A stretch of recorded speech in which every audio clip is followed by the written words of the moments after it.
Hey, what's good?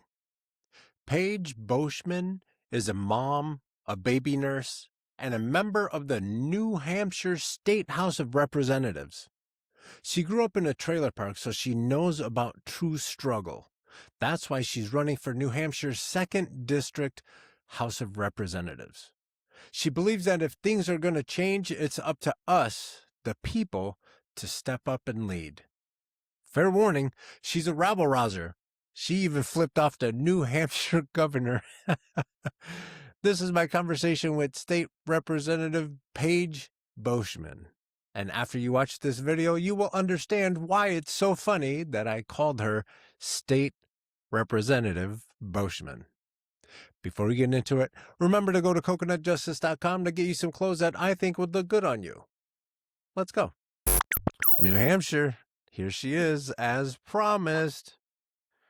New Hampshire 2, Paige Beauchemin. That was pretty good. That's pretty good. It's Beauchemin, Yeah? but Beauchemin? pretty good. Yeah. Okay. All right. Hi. It's so Hi. good to meet you. Thank you. It's so good to meet you, Carlos. I'm a big energy guy. Okay, I feed off of people's energy.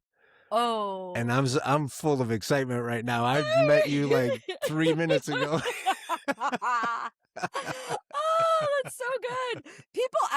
People are always like, well, you can tell you're passionate. And I'm like, never sure if they mean it as a good or a bad. It really depends how pearl clutchy they are on whether or not they like it. But yeah, so I have to ask you, I've joined the Courage candidates and I love them. But I really don't have a good sense of what your connection is with them or like I know how I got connected with you, but I mean, how did you get connected with the whole thing and doing this? I was trying to grow my YouTube audience. Yeah. And I told you before we started recording, I'm like, my brain is perfect for software development, because if you hand it something, it will continue to chip away until that problem is solved, right? Right. Mm-hmm. And then you just build the software that way, Yes. And so I started doing what's called reaction videos on YouTube. Because I was working on my process, and then my process got me to where I was going to draw and animate and talk to my friends. It's the perfect excuse to talk to my friends while I worked. And then one of my friends, he and I have been friends for 25 years. He's also a rapper. And he's very into politics and stuff. And he was watching some of my content. So he reached out and he says, hey, I have this song. I need a music video. Okay. And then we made the music video. And then I said, well, now that we have a music video, come talk to me on my channel about it. And then after that, he said, hey, you mind if I ask a couple people to come on the channel so we can talk? I said, yeah, go get them. He went and got Cliff Cash, the comedian. Oh, okay. And then he went and got Sergeant Rhodes. Okay. And then Sergeant Rhodes was just like a door opener. He's the guy that kept putting me/us in front of people and co-signing to what we were doing. Wow. And then once Jen Johansson got wind of me, she reached out. She reached out and said, hey, I see what you're doing. We need help over here if you're interested. And I said, yeah, come on. So we just started signing you guys up, and it's just been get the word out, out. Because we're tired. We're tired. Well, no, I mean, it's something that I haven't heard a lot of people talking about. And I wonder if if you've heard these conversations, but one thing I've learned so much from running this year as, I'll say a non-establishment candidate. There's lots of words for all of us, but let's just say non-establishment pretty much covers most of us, right? Yeah. And I've been doing this since October. And since the beginning, I said to my team, look, we're not running a millionaire's campaign. We're running a working person's campaign. So Right. we're going to learn all these ways, the playbook. And because none of my people that volunteer are like actual campaign people. You know what I mean? They're just like people who care that are helping. So I said, it doesn't mean we're not going to do it the millionaire way, but we're always going to pause and say, is this how we do it? Right. Yeah. And we try to do that, but somewhere along the line, we're writing a new playbook. So it's easy to fall into the old one because I'm learning the old one before I write a new one from it. But what I have really, really realized is I thought I was going to jump in and somehow we were going to raise all this money. I don't know what I thought was going to happen, but I thought something was going to happen. And I've learned so much. But one of the things I'm coming away with, and it's something I want to work on, whether I win or not, is that we all, like all of us doing this, right? We want working people. I want poor people. Like I grew up in a trailer park and unhoused frequently. Like I want Yeah. people coming from that, right? We want people who are not going to take dark money, who are Yeah. not going to take all this stuff. And then we've just left the candidates hanging out to make up Exactly. for all that money on their own. We're saying, Exactly. we don't want you to throw fancy things. We don't want you to hang out with these people. We want you to be poor, but you still have to earn our respect. So what I've been, and we do, but here's the thing is like, I'm seeing candidates like me being held to, like, people are taking all their anger out on these other people that are jerks and putting it on me because I'm running now. I'm like, what the hell, guys? But no, but really what I'm saying is I've been telling people, look, if you want people like me to run, there are 3 things that we, as the people not running, the rest of the people, we have to all together start thinking about. And the fact is that if we want people like me to run, the candidate is going to look different.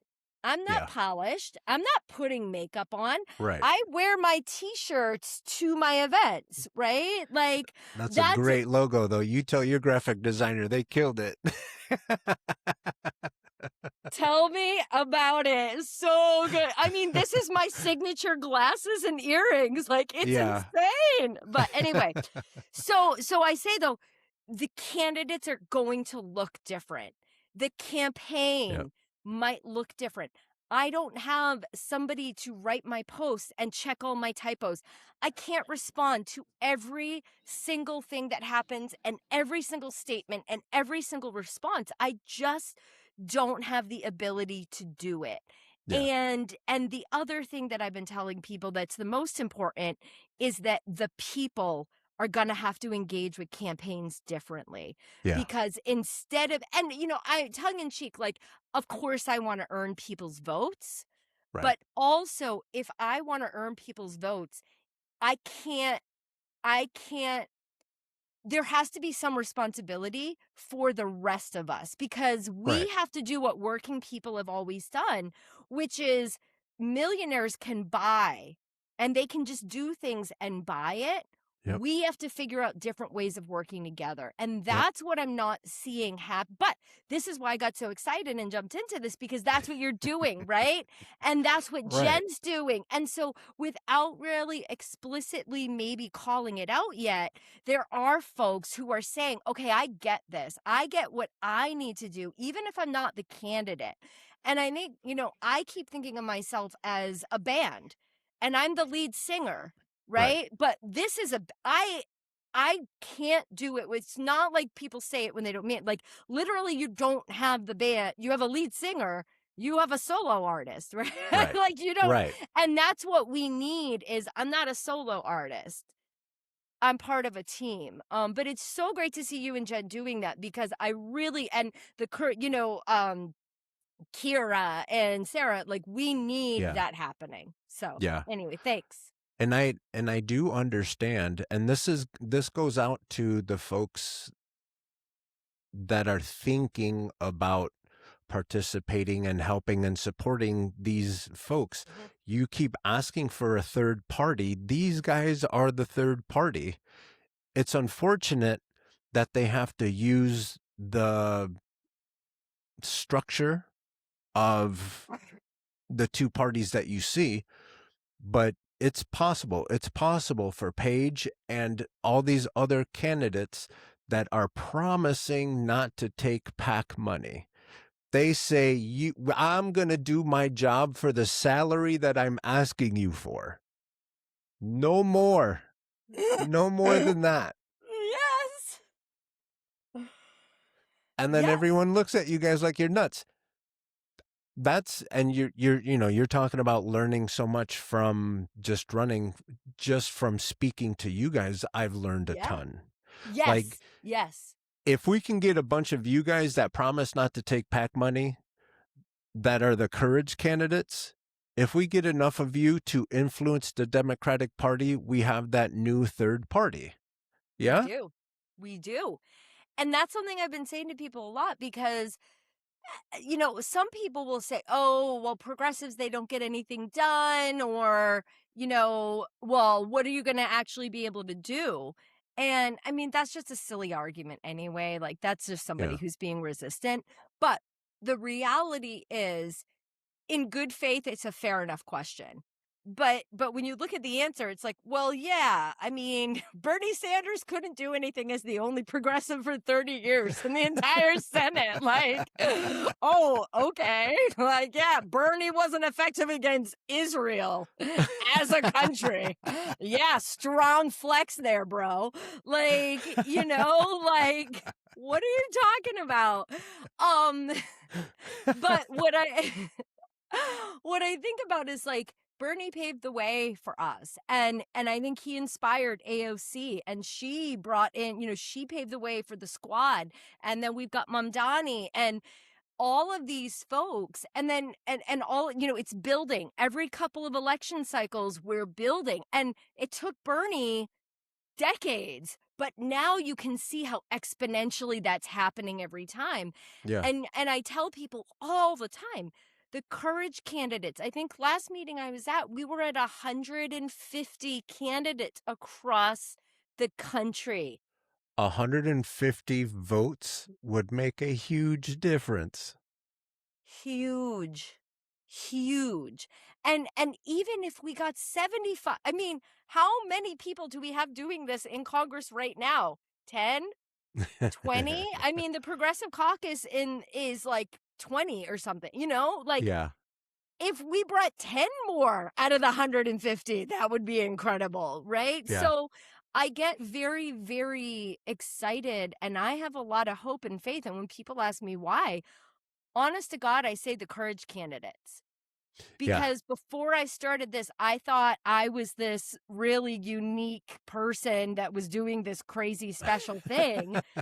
I didn't know this. People across the country were doing this. I didn't know about Graham Plattner. Mamdani wasn't that big yet. Like, when Yeah. I started thinking about it, people were like, have you heard of Kat Abagazale? She's this cool girl in Illinois, And so, but like, there weren't a lot of people. And so anyway, so many of us had this idea, and that reason is because we're leaders and we saw it, duh. But now is the time, right? This is the time of any election that my brand of politician is going to win. It is this election. Yeah. And the point is, many of us saw this. We all saw this independently, and that makes me feel like maybe there's a possibility. Maybe there is. And if we get some of us in there, we really can make a difference. And then imagine we can do it 2028. Right. Right? Like, It's this the is setting the momentum. foundation. This is a lot of us learning and setting the foundation. And if some Right. of us can get through, that's awesome. But I think this is about building a movement. Right. I agree. And it's a movement. I keep telling my friends this so much that they're getting sick of me hearing me say this. We're building all this stuff in the light. Tell me You know what I mean? We're so used to slumlords as our bosses that now everyone is saying, hey, Stop treating me like that. I don't want you to treat me like that. I want you to pay me what I'm worth. I don't want to struggle. I don't want to work 100 hours a week. Yes. I want to raise my kids. Yes. And it's this waking up period. And so if we continue this independent media thing that's taking off, where we get to reach out to people that are running. I got to speak to 2 people running for the same office that for my district. Okay. Not a lot of people can say that. This is true. So, and I got to ask them, like, hey, what's going on in Sonoma? Like, what are your plans? It's a little bit of a job interview. Yeah, it is. It is. It is. I think it's funny because so there are 3 federal positions open in New Hampshire this election cycle, and then of course the governor. So for all 4 of those seats, we have non-establishment candidates. Yeah. And in fact, for one of those seats, it's an open primary and there's 3 or 4 non-establishment candidates. So there's a lot of us. So when you said I got to talk to 2 people, I'm like, I'm used to talking to all these people. I'm like, oh, they're just people. Like, whatever. Because I'm like, oh, there's this guy from here, John Kuiper. He's running for governor, and I'm just like, oh, Kuiper, but like he's running for governor. Like if he's governor or something, they'll be like, oh, governor. I'm like, oh, that's just Kuiper, whatever. Like, yeah. That's the thing I wish our culture would step away from is the like people are just people. Their responsibilities are different, but they need you as much as you need them. Like, why are so many people kissing Trump's ass? It doesn't make sense. I don't know. I'm not an ass kisser. I've never kissed ass. And so I don't know. Like maybe, I don't know. Maybe I just feel like I don't have anything else to lose. So why? I don't care. You know what? I don't know why. I wonder do not understand why people are so weak. Yeah. I do not understand why all these people who are supposed to be leaders, both sides of the aisle.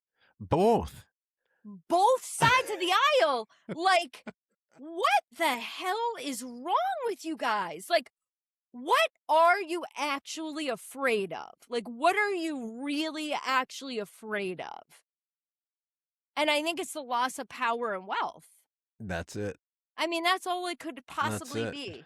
That's all it could be. That's it. Hey, let me tell you, I grew up probably very similar to you. I grew up half a block away from the projects. Mm-hmm. And now I'm like, half a block, does that count as not the... No, I'm kidding. I mean, because like eventually, I'm kidding. Yeah. Eventually, someone's gonna be like, "Well, he said he grew up in the projects." No, I gotcha. Just outside the projects. Gotcha. I gotcha. Yes. Right. Yeah. Not that I'm running for office. I have zero want to run for office. Zero. Anyway, so I grew up there, and I currently live the opposite of that. Mm-hmm. My credit score does not reflect it, but I live the opposite of that now. Yeah. So I can tell you the different stages, and I can tell you that living in this neighborhood is way cooler than living in that neighborhood. Yeah, absolutely. And anybody that tells you different is a damn lie. Right. There's lots of reasons you have to tell yourself differently, right? If you're right. Yeah. Right. Yeah. So anyway, and you don't want to lose that. Why, I mean, people don't want to lose it, right? Yeah. And then again, of course, when you base a person's value on money, that's where there are personalities out there that want to have more money than you because it shows that they are more powerful than you. Mm-hmm. Yeah. But when you grow up broke as shit, money doesn't mean anything. You have a Yes. different relationship with money. I think that's right. I think Yeah. that's right. Yep. And I think maybe for me, and I'm a verbal processor and I'm just thinking about this now, but I think one thing I always recognize about myself is in high school, I never felt that like teachers were better than me. When I started jobs, I never felt like the boss, especially as a nurse, as a female nurse, especially with male doctors. That's like there's like whole areas Oh, of yeah, yeah, studying yeah. like the Yeah. psychology of that. And I never was intimidated. Yeah. I was always just like, we're both people, man. Like, you do You a need different my help. thing. And Yeah. like, yeah, like Yeah. good luck drawing some blood. Okay. I bet you can't even take a blood pressure. So like, Yeah. That's probably but why I we don't, don't fit in corporate America.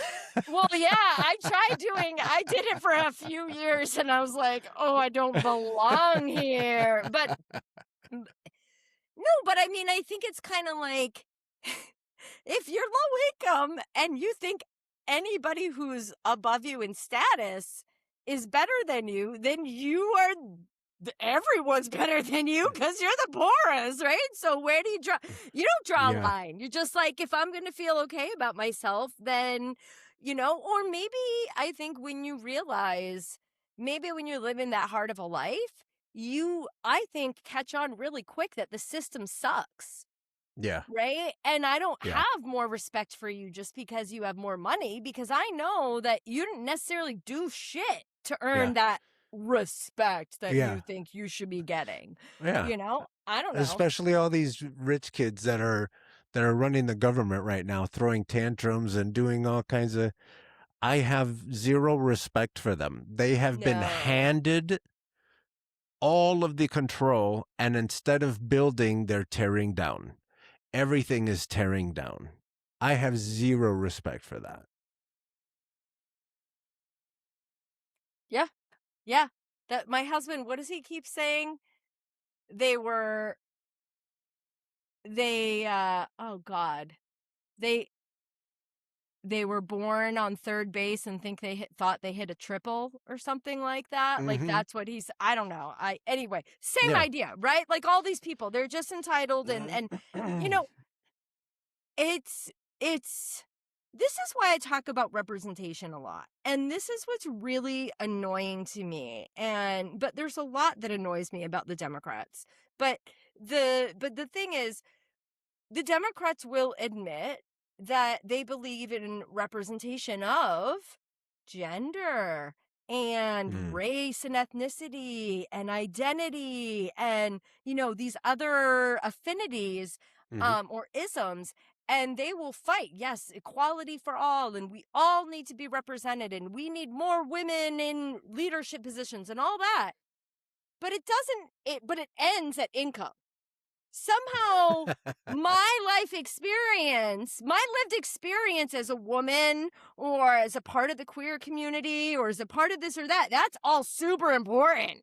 Yeah. But somehow my lived experience of being shit broke doesn't matter, Like, no, Yeah. oh, well, excuse me, that's because you come from a rich place. Like, that's exactly the Yeah. point. Like, you don't know.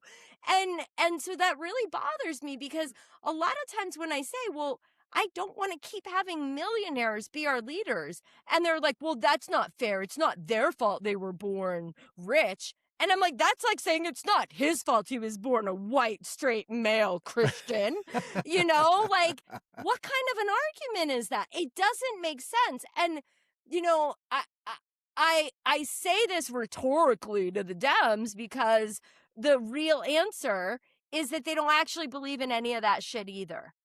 They Yeah. say they do. Yeah. They say they do Yep. so that they feel better about themselves, Yep. but they don't actually want to do the work to dismantle any of the systems, right? They don't want to dismantle the systems because they benefit from it.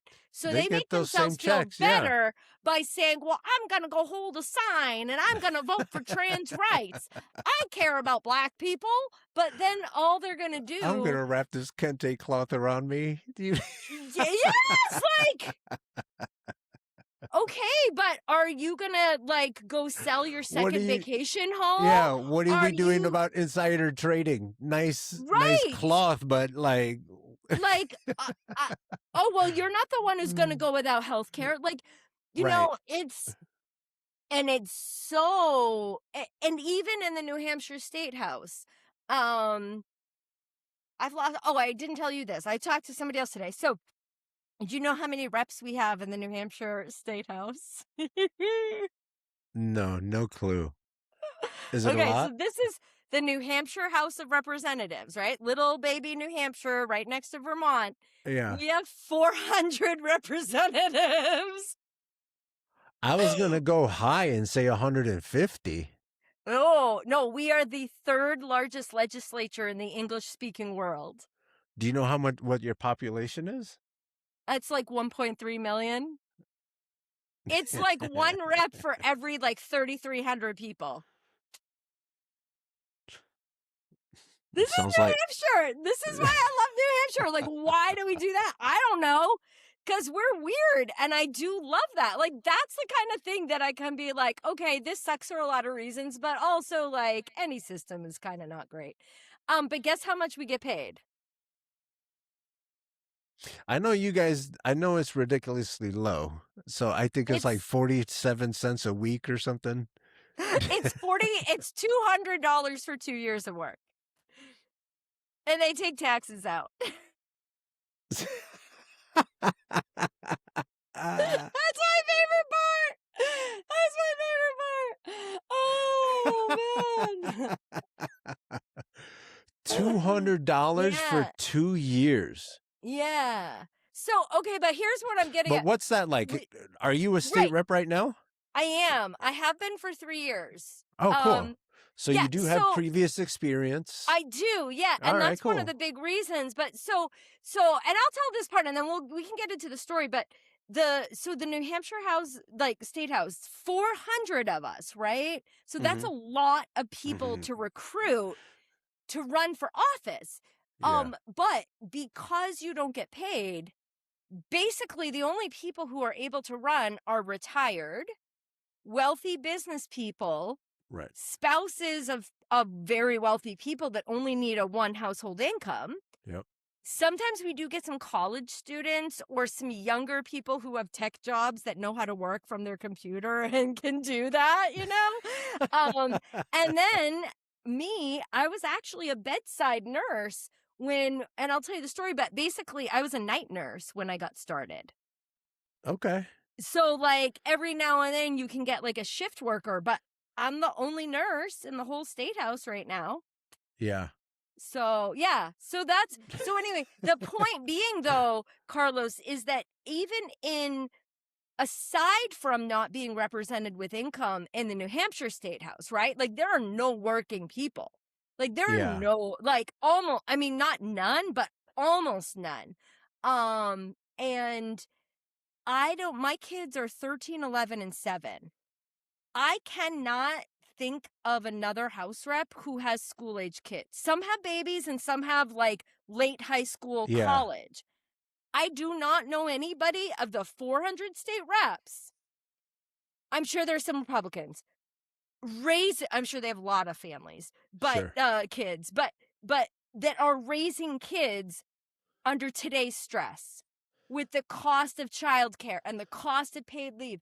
And when I sat down and like debt from 2 decades ago from school that I've paid for 20 years and is still almost the same amount, right? Like they don't get this. And I've literally been in meetings where I'm like, we need childcare. And they're like, well, we don't have the majority, so we're going to make a 10-year plan. And I'm like, we don't have 10 years. You want to wait until the kids are 10 and 12 years old? Like, what is your problem, man? Yeah. And like, so that is one of the things that like helped me to know that my experience is so important Yeah. as a leader. So I'm going to pause because I'll just keep going. So I'm going to take a breath and let you I'll jump tell a into story what's or something. interesting to you. Yeah. Where do you want to go with this choose your adventure, Carlos? No, I wanted to play with what you just said a little bit. I like to bring to attention to people just how easy it would be to make change. Yeah. There are state level positions that rich people are taking Mm-hmm. because they know that it's going to influence the rules that they make. Those rules benefit them. Yeah. When have you ever heard someone who is incredibly rich say, you know what I want to do? I'm going to build a school and everybody gets to go to school for free. Yeah. None of them. No. No. None of them. Mm-hmm. Everything is done in the shade. Everything is done for them. Everything is done. They've been planning this while we're out having fun. 70s were fun. The 80s were a joy. 90s where it started getting black and people started getting nervous. I'm like, that's my whole life, man. I'm like, I was born in 78. So, like, by the time I started figuring out what life was about, it was going downhill already. Yeah, and folks don't realize just how fresh we were out of the caves. We just rolled up. We were cave people back. I was born in 72. All right. We're close. I'm so old, the hospital that I was born in doesn't exist anymore. Hey, that's actually not a big deal these days with the way hospitals are shutting down. I gotta tell you. Tell me about it. So, I could go and that's into the that, thing. but I want to clarify for just normal people. If you continue to go with the name brand, change will never, ever happen. You will always struggle because they're the ones who are benefiting and they're the ones that are selling you on bullshit that is obvious it doesn't work. For 54 years, I have been seeing you guys struggling. For 54 years, I have been fighting and reading and learning and learning how yes. to speak to computers, only to find out that there are other people that work on computers from another country that work for cheaper. It's not going to change until we give normal folks a shot. The people that are telling you, I promise not to take extra money. I will work for my salary. They're right here. It's, the crazy thing. I mean, there's so much. Oh my God, there's so many things. Like I said, I'm kind of a big picture person. And Yeah. I get it. Like, I know how to follow the money. I am eternally optimistic, but I'm streetwise. Yeah. So, like, I'll be optimistic, but I'm watching, and I feel like I'm, back like I was a Bernie person. You know what I Mm-hmm. mean? Like I didn't like Hillary, so I kind of got some of it. I really didn't know a lot about politics. I didn't know about anything like local level. And um but I so I'm sorry, but I still knew things were messed All up. good. Right? I knew things were Yeah. messed up. Right. But since I've been doing this work, even in the last 6 months, the depth and extent to which we have been intentionally duped is Yeah. unbelievable. Like, this Yes. isn't like, most people in government are not good. And I think Mm-hmm. we thought, like, we all said that, but I don't think we really understood the whole fact that we're like, oh, the Congress people, like, Right. right? Like, And it's great that you understand my problem with authority. Yes. You and I get it. You're the only person on this planet that I've talked to that has brought it up the exact way that you did, because it makes me too. Tell me which too. part. Tell me more. Like what part? Now that I talked a lot, I'm like you. I lose my place in the book. I talked too much and I forget where I was trying to come back around to. I lose my place in the book. Yeah. Okay, good. I love it. I love No, it. You were talking about how we feel the same way about authority. And that you're glad. Yes. For example, when I was in the army, I was in Germany, and there was a situation where I got in trouble. I didn't feel good. I was late for formation and I got in trouble. And then on the progress report, the grammar was atrocious. So I said, if we're going to be doing this, then I went through with the red pen and made all the corrections, and I sent it back up.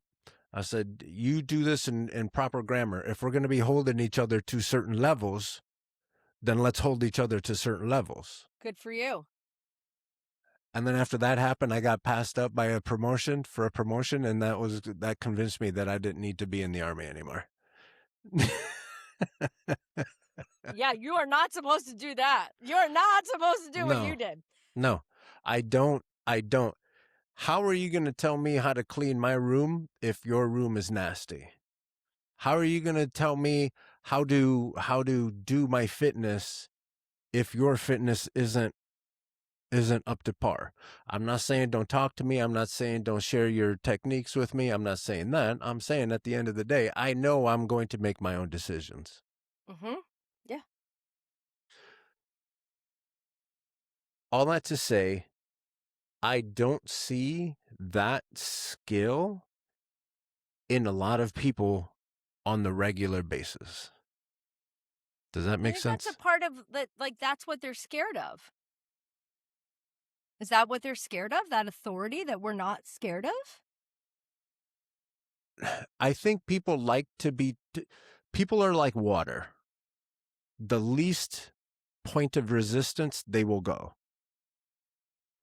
Yeah, that's right? Not me. So if someone tells you, hey, la-da-da, and then you, make a left and a right, then a left. People are going to go left to right and left. I'm like, again, I told you, software brained. I like to look at a problem and fix it. Yeah. I'm like, can we go over this bitch? Can we go through this bitch? Yes. You know? Well, that's what I said to you. I am like the big picture. It's like I'm doing bedside care. Yeah. And I'm like, oh, well, shouldn't happen like this. Okay, I'm going to go in leadership on the unit. Okay, well, that's not fixing. I'm going in the hospital leadership. And this happened my first year as a nurse. Yeah. I was like, well, I don't like how this is happening. So I got on the hospital, and then I got on the whole hospital system as a representative for my hospital. Yeah. And I'm like, this is bullshit. I'm not working in these places anymore. And I went and worked at a birth center, because yeah. But the point being, and then I got into public health because I want to help on the systems level. And now I know, well, that's shit unless you have the funding and the support in the community to do it. Yeah. And my point being, I see that I'm a problem solver as well. I keep going let's keep taking the next step. It's kind of like a root cause analysis, right? Like you're just going to keep digging. Well, why did this happen? And I actually get into that with people a lot and I got to come up with a freaking better example of this because people don't like it, but there's this little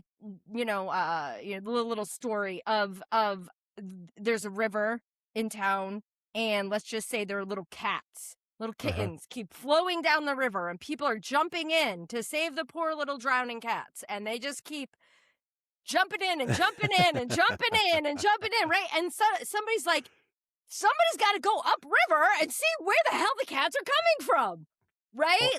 Or get the fucking net. Yes, right. Well, but you know what? The analogy no, I know, yeah. The analogy is actually they use the babies and not kittens, which is just like kind of bad, but it shows you like it's more intense, right? Yeah. But the point being, neither of them are better necessarily. we need people to be at both sides. Right. It sounds like you and I are the kind of people who tend to go up the river. Right. We're the up the river people. We got to Right. figure this out. And Right. you're right. I don't think most people think that way. Yeah. I don't think that I don't think in most workplaces, most places where they're supposed to be solving problems, I don't necessarily think people think that way. There's a Yeah. lot of band-aids and reactions and not a lot of real strategizing.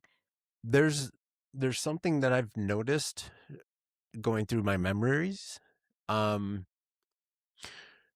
When you don't have anything, or growing up how we did similarly, we're not allowed to explore. We're not allowed to, whereas the kids that come from money, everything is the world is your oyster. You do what you want, the money will follow, all that bullshit. No, Right? go do it. And we're taught, don't touch it, it's not yours. I don't have money to pay for it if you break it. Don't, no. And that goes Yeah. from our parents to the teachers to the police officers, depending on the decisions you make, to the prison police officers. You know what I mean? Yes, I do. So I think that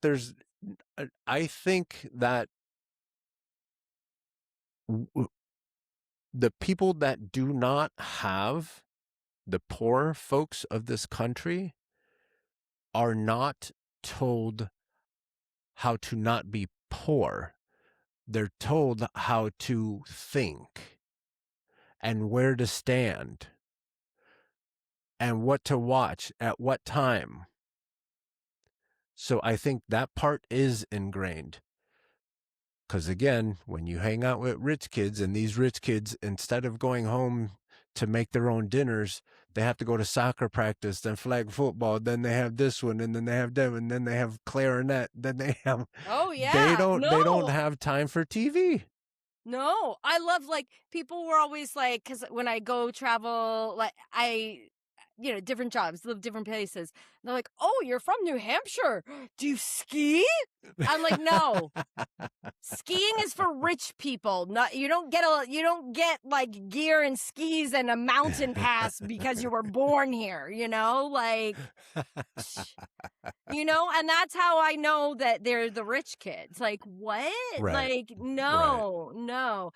So this is actually interesting, Carlos, because this is something that I talk about and is super important to me. So the way that I became a state rep. So talked about my childhood, and I think that really, I'm a leader. I was the 8th grade president in kindergarten. I read the graduation speech, even though I couldn't read, you get my vibe and my energy, right? I'm compassionate. And I'll tell you what about the water.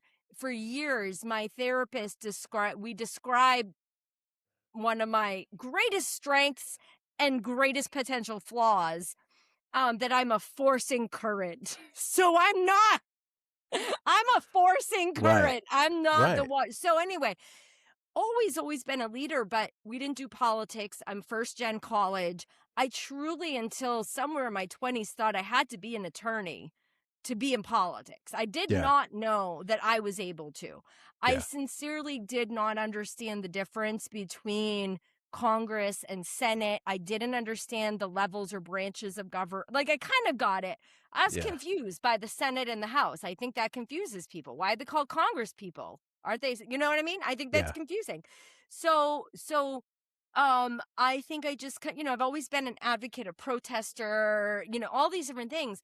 I've done health equity and mental health. Like, I've been working on Black maternal health since 2010. I have been doing a lot of work in Nashua with the Latino community. So these are important things to me. And folks But I don't understand that there's a true problem there. Yes. But that was how I did my work as a leader, right? Trying to change those systems. In 2023, I had a new friend that I started a new church, and I met this person, and it turned out she was a state rep. And that blew my mind because of, like you said, a steer. I'm like, Crystal, she's a normal person. She does payroll. Like, how is she? Like, I did not get it. I didn't get it. And Carlos, at the time, I had my 10-year plan, and I had all these things, you know, what's my 10-year plan in this and that area of my life? Well, one of them was politics, and I had all the podcasts and the master's degree and all the things I needed to do to be qualified to be in politics in 10 years, right? Yeah. So Crystal's telling me, well, there's 400 reps, there's all kinds of seats, regular people, blah, blah, blah. And I'm like, holy shit. Crystal, stop telling me this because you're going to make me want to do it. My son was 4. And I'm like, I'm not doing this until he's 10. I'm not doing it until he's at least 10. And 2 months later, she texted me. She goes, hey, I have a really big favor to ask you. Show up at the courthouse, you won. No, somebody in my ward resigned. And they needed somebody to run. Yeah. And here are the things, 2023, right?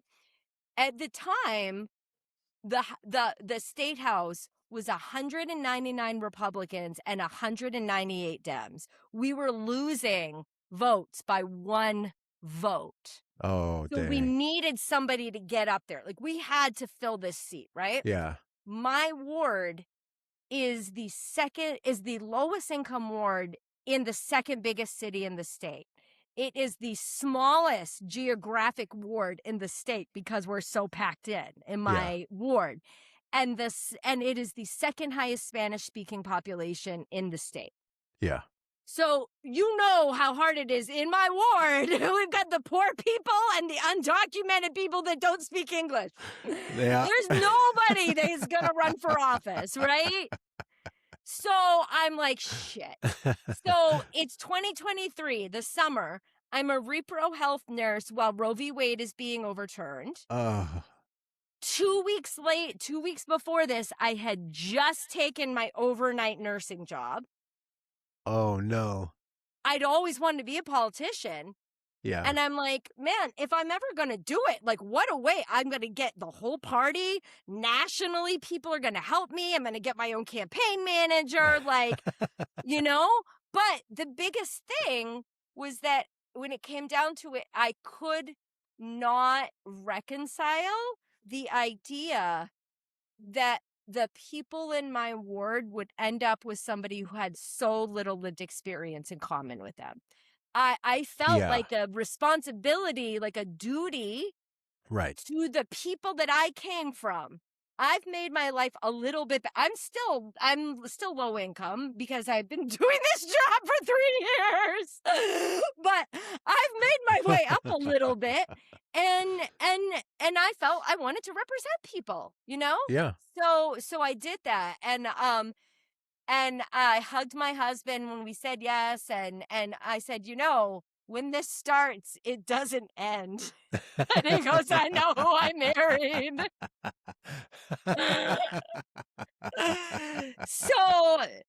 So Carlos, I'm like, I just jumped in and I'm telling you, I'm listening to NHPR, New Hampshire Public Radio, has a show called Civics 101. And I'm literally listening to that on the way there and back from the State House to figure out what the fuck I'm doing. I don't know what I just got into. I just know I'm smart. I know people. I know what people need, and I'll figure it out.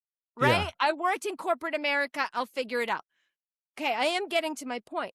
I got there, and I said, oh, wow, I am one of the most competent people here. Like... Yeah. Right? Like, so, normal people don't know how powerful they really are. They are. And here's the thing. What I realized is I'm an adult woman. I'm 47 years old. Mm-hmm. I've had many jobs. I've built programs. I've been program manager. I've been a people manager. I've built health products with software engineers. Like, I said, you know, if you're committed and you are professional and you want to work hard, it is just a job. Yeah. It is just a job that you learn how to do. Mm-hmm. And here's where I'm coming back full circle. I do not think it's an accident that people like you and I don't know that we can do this. I don't think it's an accident that we don't know how to engage in politics. I don't think it's an accident that we don't think we're good enough and that we don't know how to run, that I didn't know that I didn't have to be a lawyer. I don't think any of that is an accident. And so something that I did right away, and this is, once 25 hit, everybody is showing everybody how to do everything. But nobody knew there were 400 reps. Nobody knew we didn't get paid. Nobody knew how any of it worked.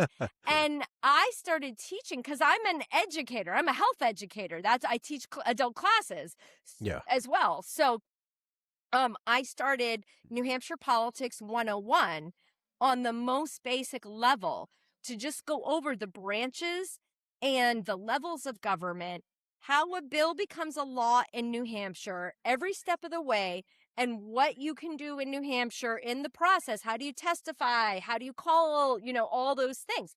Simple 1-hour class. I did it in my community. I offered it to other Democratic city committees. I did it online for free by Zoom once a month. But I did that because I want regular people to know they can do it. And I was very humble during those classes. And I go in and say, I am a state rep. And before 2023, I did not understand the levels and branches of government. And that's okay. I learned. I'm not dumb because I didn't know that, right? Just like we're not poor because we're lazy. Right. Right. I did not know that because I'm dumb. You didn't know that you needed to know that.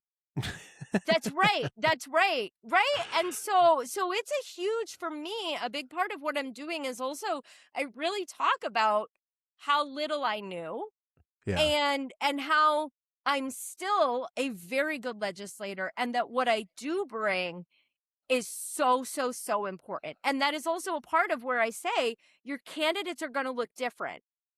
You can't say, holy shit, she didn't know the branches of government X years ago. She's disqualified. No. Right? I know a lot of other things. Right. What folks don't realize is the creativity and the stick-to-itness that you need to be when you come from nothing. Dude, seriously. And you refuse. I refuse to hear no. No. What do you mean I can't go through that door? I saw them go through that door. Yeah. Yes. And I think that's why we're problem solvers, because when everything works for you and life is good, pretty easy to like that system. And the system makes a lot of sense, right? But when you're working hard, even as a kid, you're like, I'm just a kid. I want to be able to go out with my friends, and I can't, And when things aren't working and you're working hard, you start to ask, well, what is wrong here? And I think that makes you inquisitive. That makes you be able to pull things apart and look at systems and really ask questions. And so, I mean, not everybody ends up doing that, but I think that it does, there's the opportunity for it to foster that. Right. And listen, when your childhood and your life experience is you have plenty, and even those times that you want to reach out a little farther and you spend even more money than you already have, and your resolution to that problem is asking someone else for even more money. I grew up, either you have money for said thing, whether it was art supplies, whether it was bus pass, it was either that or groceries. I mean, yeah. Talk about a creative decision you have to make. I was skinny. I had a bunch of art projects. I walked, and I didn't need a lot when I was younger.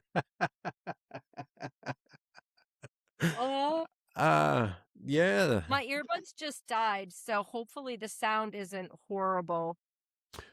Oh, it's fun. It's fine. Okay, cool. Yeah. Um, But yeah, yeah. but I mean, just to go back, right? Like, listen to everything that we've just been talking about. So when I have a bunch of, and I'm not even going to go into it because the identity doesn't necessarily matter because it's a lot, but anybody that hasn't been through what you and I have been through, and when I try to say, look, representation of income matters, and they want to tell Yes. me that it doesn't, it really, I mean, that's a trigger for me. It's like, how do you know? Exactly. I mean, Exactly. And we know that's that like, your way of doing it doesn't work because for 50 some odd years, I have been seeing it not work. but I mean, that's the same thing, right? Women are not, sexism isn't real, racism isn't real. But the thing is, Yeah. this is coming from Democrats, right? Yeah. And I think that's where I get disappointed. Yeah. It But that's seems what I'm wanting. like yeah. Because it seems like everyone is pulling the ladder up behind them. Yeah. Hmm. Like all these folks went and they took advantage of a paper system meaning our rules were written on paper, money transfers were sent on paper, like all this stuff was on paper. And Yeah. now technology is ripping us apart, and these sons of bitches are leaving us behind. Well, I mean, I don't want to get into I'm like, my brain is going to the place where I start really complaining about a certain generation who has left us shit because they were so selfish, and now they're so self-indulgent that Yeah, they don't even want to listen to the young people when we say that our life is hard, but then they're going to be mad that we're not having grandkids. right. Yeah, because you refuse to babysit. I got to go to work. No, but they don't want to babysit either. Hell no, they don't. Oh, yeah. Yeah. So I don't want to go in that. I'm not going to go in that because I'll start going off on that. I really will because again, I don't know, maybe because I've had to face this so much, but like, I know what experience I don't have. But apparently that is a very rare personality characteristic. Yeah, I guess that's yeah. empathy, right? I don't And I know. mean, I'm gonna dip into my poor boy looking at all these rich kids just standing there. They told people that look like me that we don't work and we're dumb and we're lazy. Meanwhile, you have soft hands, sir. Well, wait, don't forget, you're simultaneously draining everything from the system and you've bought all the houses and taken all the jobs. So you're both We've taken all the you're okay, jobs. you've taken all the opportunities and you're sucking us dry.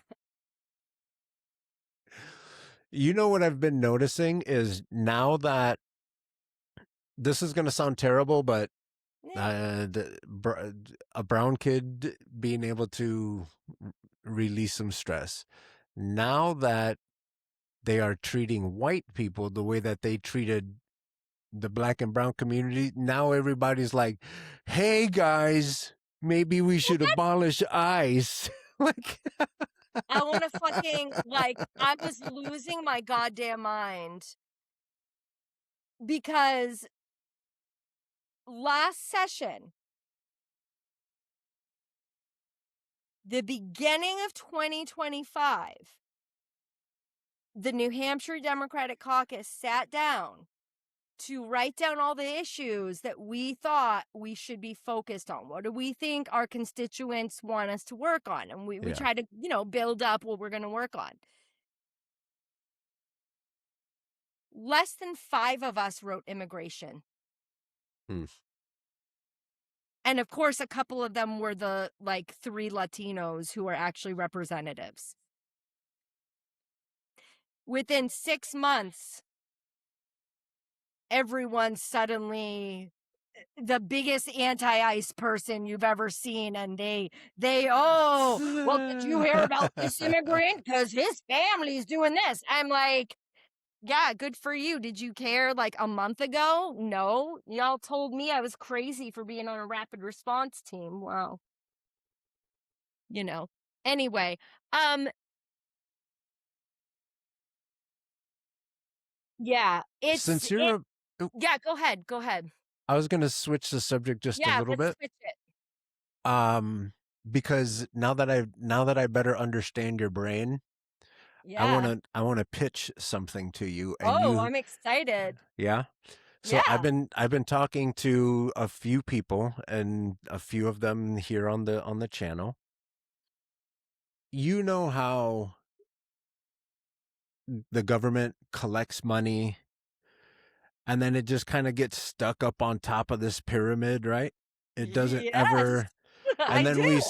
and then we say, "Hey, person that has had the same office for 20 to 30 years, the homelessness is going nuts, and it's terrible because there's people suffering and all the things." And they say, "All right, cool, we're gonna send you money," and then it never fixes anything.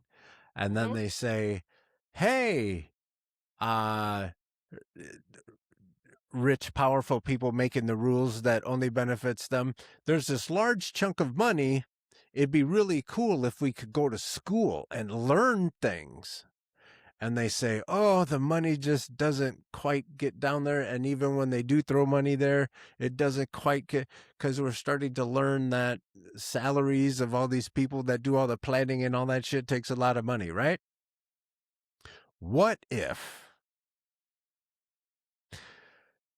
Well, actually, let's keep that. There's a little sticky note Okay. there, right? Yep, yep. The next part of it Uh-huh. is, when is the last time Paige was able to write a check for more than what she had in the bank?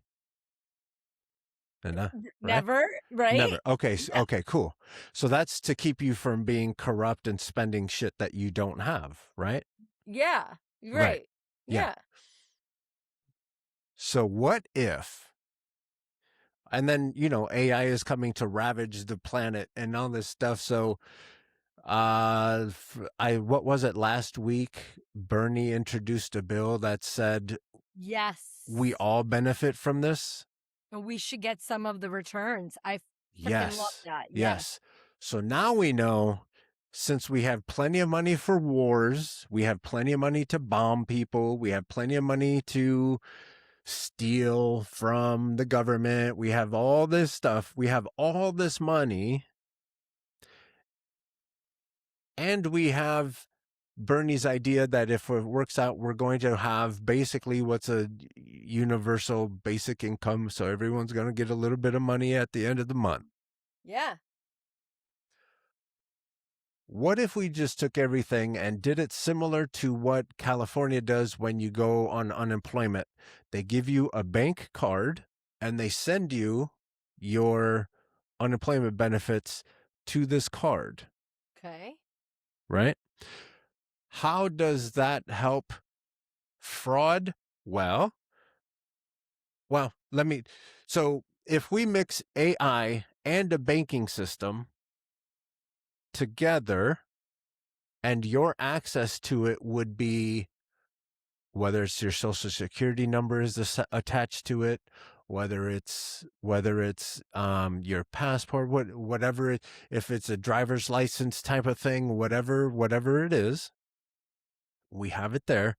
So when the taxes are paid, the government has it, but it's all on a direct deposit type of thing, and it's all tracked. That way, that way, when Hakeem Jeffries does some dumb shit, we can track it, right? Okay. That way, they can't write checks higher than the amount they're allotted. We're taking all the like everybody with their hand out getting paid under the table and all that stuff. We start cutting down on that too. Because you're using debit cards? Yeah, because everything is going to to direct deposit.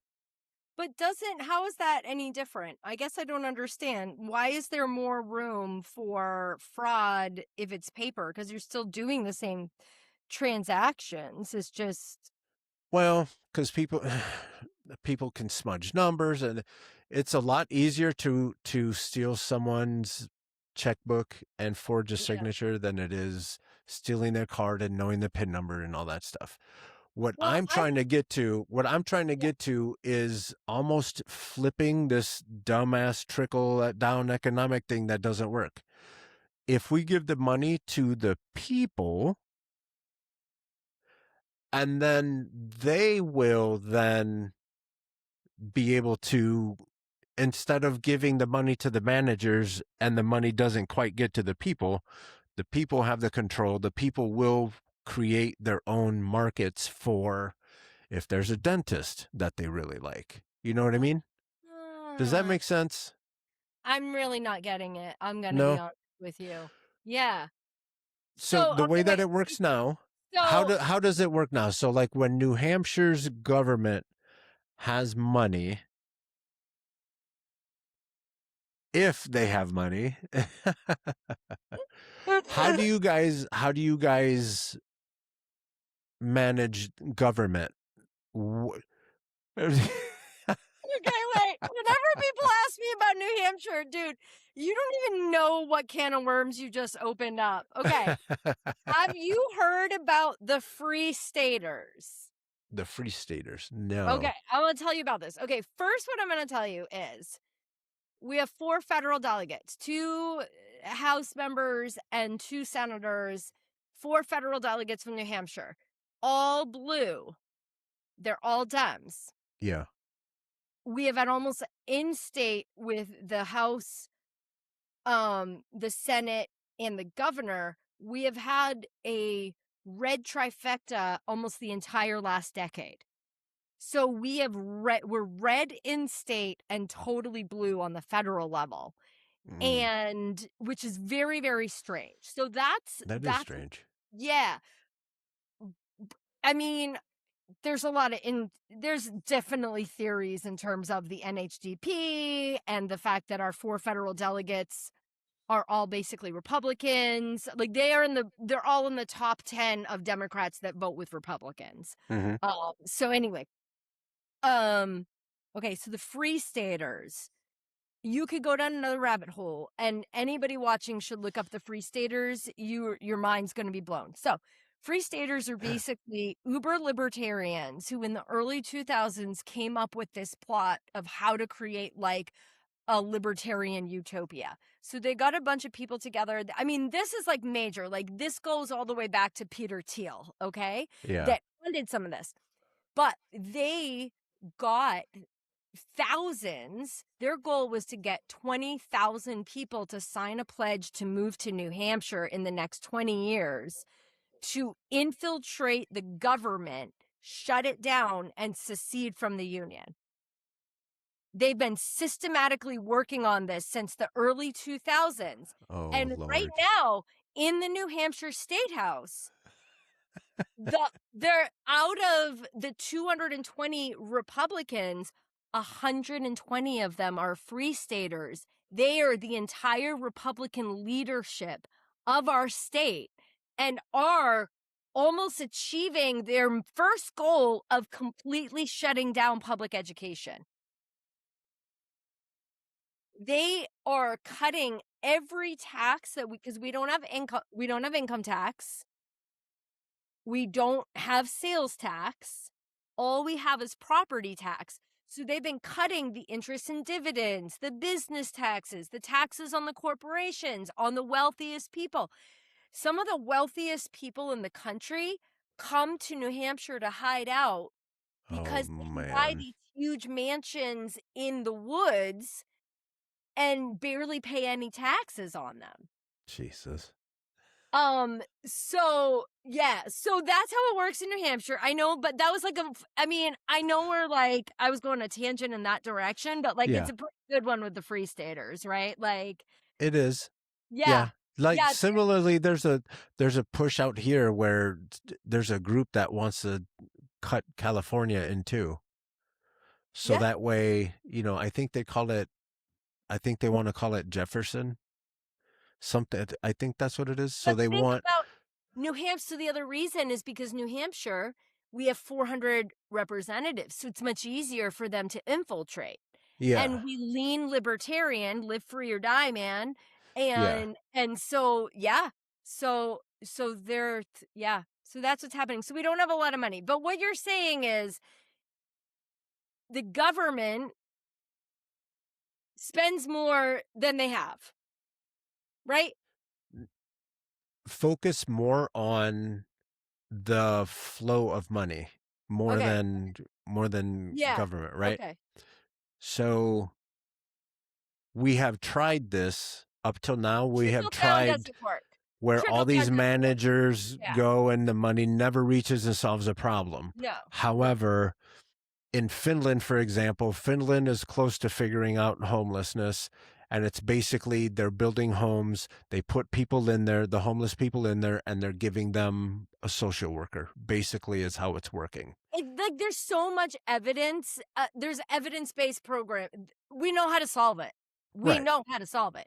So now back to this solution.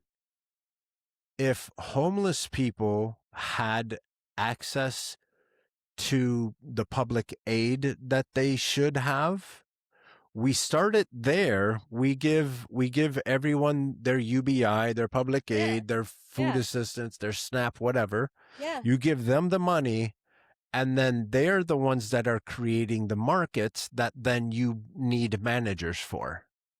Make sense? Oh yeah. No, absolutely. Yeah. Yeah. No, that makes sense. Yeah, because they're.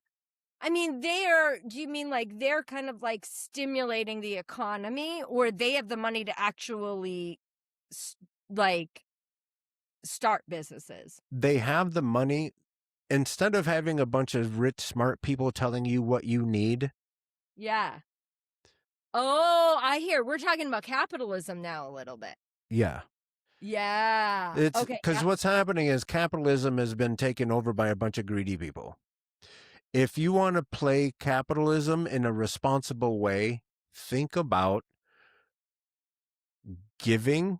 You need to find a way to keep people's fingers off of the money. Then that money goes directly to the people that need it. Mm-hmm. All these people have social workers assigned to them. Mm-hmm. Because they need the assistance, they need the scaffolding. Yeah. Then, if I go to my social worker and I really like that social worker, I get to pay them through this credit card type of thing that, you know what I mean? So, and then I tell my friend, hey, my social worker is dope. And then we just keep building social workers, or we keep. Now we know. And it's almost like the free market, except it's the free market starting on the other end. Imagine a consumer-based economy and everyone is a consumer. Mm-hmm. Instead of wasting money on departments like Doge, to a certain extent, if it wasn't being run by a group of greedy dumb fucks, it would the idea. Yeah. The idea is not that bad. Let's limit corruption. All right, cool. Absolutely. I mean, I care about that, right? Yeah. That is one of the reasons. Yes. Sorry. Yes. No. No need to be sorry. You're part of the conversation. We all want corruption gone. This is why people like me and the courage candidates in the middle, we're not there saying, oh, the Republican corruption, right? We're not Republicans saying no, there's corruption. There's corruption. At that level. AIPAC is paying both sides. Yes. All these places. Was awful, but that's not, and this is, again, and I keep saying it, and it's loosely related. Trump isn't the problem. He's a symptom of what we have let happen, right? But we all agree on the problem, right? There are problems, but we have to dig a little bit deeper, which I think can be similar with Doge. Like, we all agree there's a problem with corruption. Mm-hmm. But Doge was not the answer. Doge was not. But that doesn't mean there wasn't Right. corruption just because we hate Doge. Doesn't mean that there's Right. not something legitimate there for sure. Right. And to clarify that whole thing, there was Doge. There was a group of, I forget what it's called. I watched a video about it. They were not attorneys general, but they were inspector generals or something like that. There was a department that was working to limit corruption. And Yeah. then they sent in basically financial ice into this place because a lunatic told them to.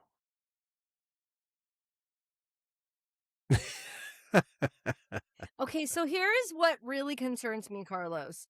What I am so worried about is that people are going to be so focused on Trump that they just want to get any Democrat in there. Right. And that in 2028, we're going to be so screwed. Yeah. Because if we get Democrats in for one term and we get the same old shitty Democrat to do nothing for us, people are going to be more mad than they are now, more desperate, and they will fall for a cult leader who is maybe smarter than Trump, which is not hard. Yep. Yeah. That. I mean, here's the thing I keep thinking with the Democrats. Like, you lost to Trump. Yeah. You lost to Trump. If that doesn't tell you how ineffective you are and how wrong your theory of winning is, I don't know what will. You lost to Trump. And if you have been in office for 20 years, I think that is enough time for you to show us who you truly are. And if you haven't done anything, it's time to go. You are ineffective. Yes. But that's, I mean, one of my biggest things is to pull the curtain back for working people. Yeah. And that is exactly the kind of thing that I want to do, right? Is expose all those people. Like, if people would just look at these people who don't do anything, who vote against their best interests, who are told how to vote. Money. Yeah. Right? And it's like, if they knew how to look at that, they had the skills to be able to understand it, right? Because political literacy, that's like a whole thing. And if they felt confident enough that they could participate. And so I really try to share how uninformed I was so that people know, like, if I can do it, like, you can do it. Like, you guys are all smart enough. You know what I mean? Like, we can do this. We absolutely can. Yeah. Absolutely. And don't let people from fancy schools make you feel like the school you went to isn't fancy enough to do things. I've worked with people from Harvard. I've hung out with people from Yale. They're cool. Oh, yeah. They're cool. Yeah. They might be a little more interesting because they get to travel around the world to do all the things. Right. But like, I know people that are 9-to-5ers that are just as much fun to talk to. Yes. Even though they don't get to go to the fancy places. You know, they're just people, you guys. They're just people. Yeah, I mean, man, like, I don't even, like, people, they're supposed to call me Representative Beauchemin, and, like, the advocates will, like, email me, like, the lobbyists and stuff. They'll be like, "Oh, hey, Representative Beauchemin," and I'm like, call me Paige. Like, we're both sitting here working on legislation. We both do all the same shit on different sides. Yeah. Like, there's 400 of us. Like, I barely had to campaign in a Democratic ward. Like, why do I get more respect than you? Like, Yeah. like, I could be Joe Schmo of any, like, We have representatives who are felons. You have a master's degree in policy. Why are you giving us respect? Just because we have the title. It doesn't mean shit. It does not mean anything. But there's some folks out there that's what they want. They want to. I know dads that will make their kids calling them sir. I'm like, I'm more of a call me dad guy. Like, I don't mind I would never do that. Like, don't get yeah. I don't mind respect of elders when it's like elders of the community. You know what I mean? Yeah. Or like in the family, I want you to call me Uncle Carlos. I want you to call her Aunt whatever, Dio, whatever. Right. That part, yeah. Yeah. But like, I'm real, like, a lot of people have problem with me, even the progressive people, because I'm very like anti-decorum. And very in terms of all of the stupid rules, like you're not supposed to say Representative Beauchemin at the well. You're supposed to say my esteemed representative from Nashua, or like there's all these rules, you have to address the speaker. Hang on. Now that you say that, these are the same people that make fun of other people, especially out here in California, when they say, oh, my name is Carlos. I live in the land of the ancestors of la la la la la. You know what I mean? No, exactly. It's because it's theirs. And the thing is, all of these things were put in to uphold structures of hierarchy. Yeah. And people will say, no, decorum is so that we don't, so that we keep the peace and we work well together and all of that. I'm like, bitch, like I saw two Republicans get into a fist fight on the House floor over a gun law, and I know they're both packing. They are allowed to bring guns on the House floor. That's bananas. That is not decorum. That is not. And who's decorum? Like, what are you trying to hide? Are you trying to hide the fact that this country was built off of slavery? Like, is that what we're doing? Yeah. Decorum. Decorum is upholding white patriarchy to the nth degree. Like, it is the closest to royalty that you get, right? Where else do you have to call somebody? Yeah. Right? That you didn't earn. If you're a doctor, maybe at school, principal, blah, blah, blah, you still have to have a lot of experience to do that. Yeah. Yeah, you have to go through training. Like, and I can see Dr. such and such, but Dr. such and such, like, relax. You're not on the clock. Absolutely. Like, come on. Like, if I'm about to have a heart attack, I'll call you doctor of whatever you want, but like... Yes. But like, come on. Oh my gosh, Carlos, this is, I could go on with you forever. Like, I really could. Like, there's so much. There's so much to fix. There is. I want to tell you who I'm running against now. Tell me. With all of this. Her name is Maggie Goodlander. She grew up in a very rich family from the town that I live in now. Her mom was a Republican senator, and her family were very powerful, a very powerful Republican family in the state. She had not lived in the state since 2008. You know when what? In 2023, a seat opened up. Now, here's what I will tell you. Her husband was the national security advisor to Biden. His name is Jake Sullivan, and he's one of the architects of the genocide. So, and she was an attorney in the judicial system down in Washington. So they have like $1 million house there. So let me go into this more. Her grandfather was part owner of the Red Sox. She's worth $30 to $40 million. Here we go. Hillary Clinton is in her wedding photos. Okay. Like, she Christmases with the Bidens and Clintons. You know what I mean? Like, that's what we're talking about. So she hadn't been here But she had $1 million house in DC, $1 million house over on the seacoast, which is not this district. Yeah. So she Oh, decided yeah, to yeah, yeah. rent an apartment in my fucking ward, the lowest income ward. And she came out the gate saying we need more renters in Congress. How do She's you a know? renter. She's not lying. She's And we do need technically, them. yeah, she's helping her, yeah.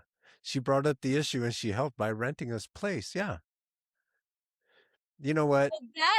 So the fun part is that some people around here, right? So I am clearly the Bernie candidate, right? Yeah. And some people around here call her Diet Hillary or Hillary Light.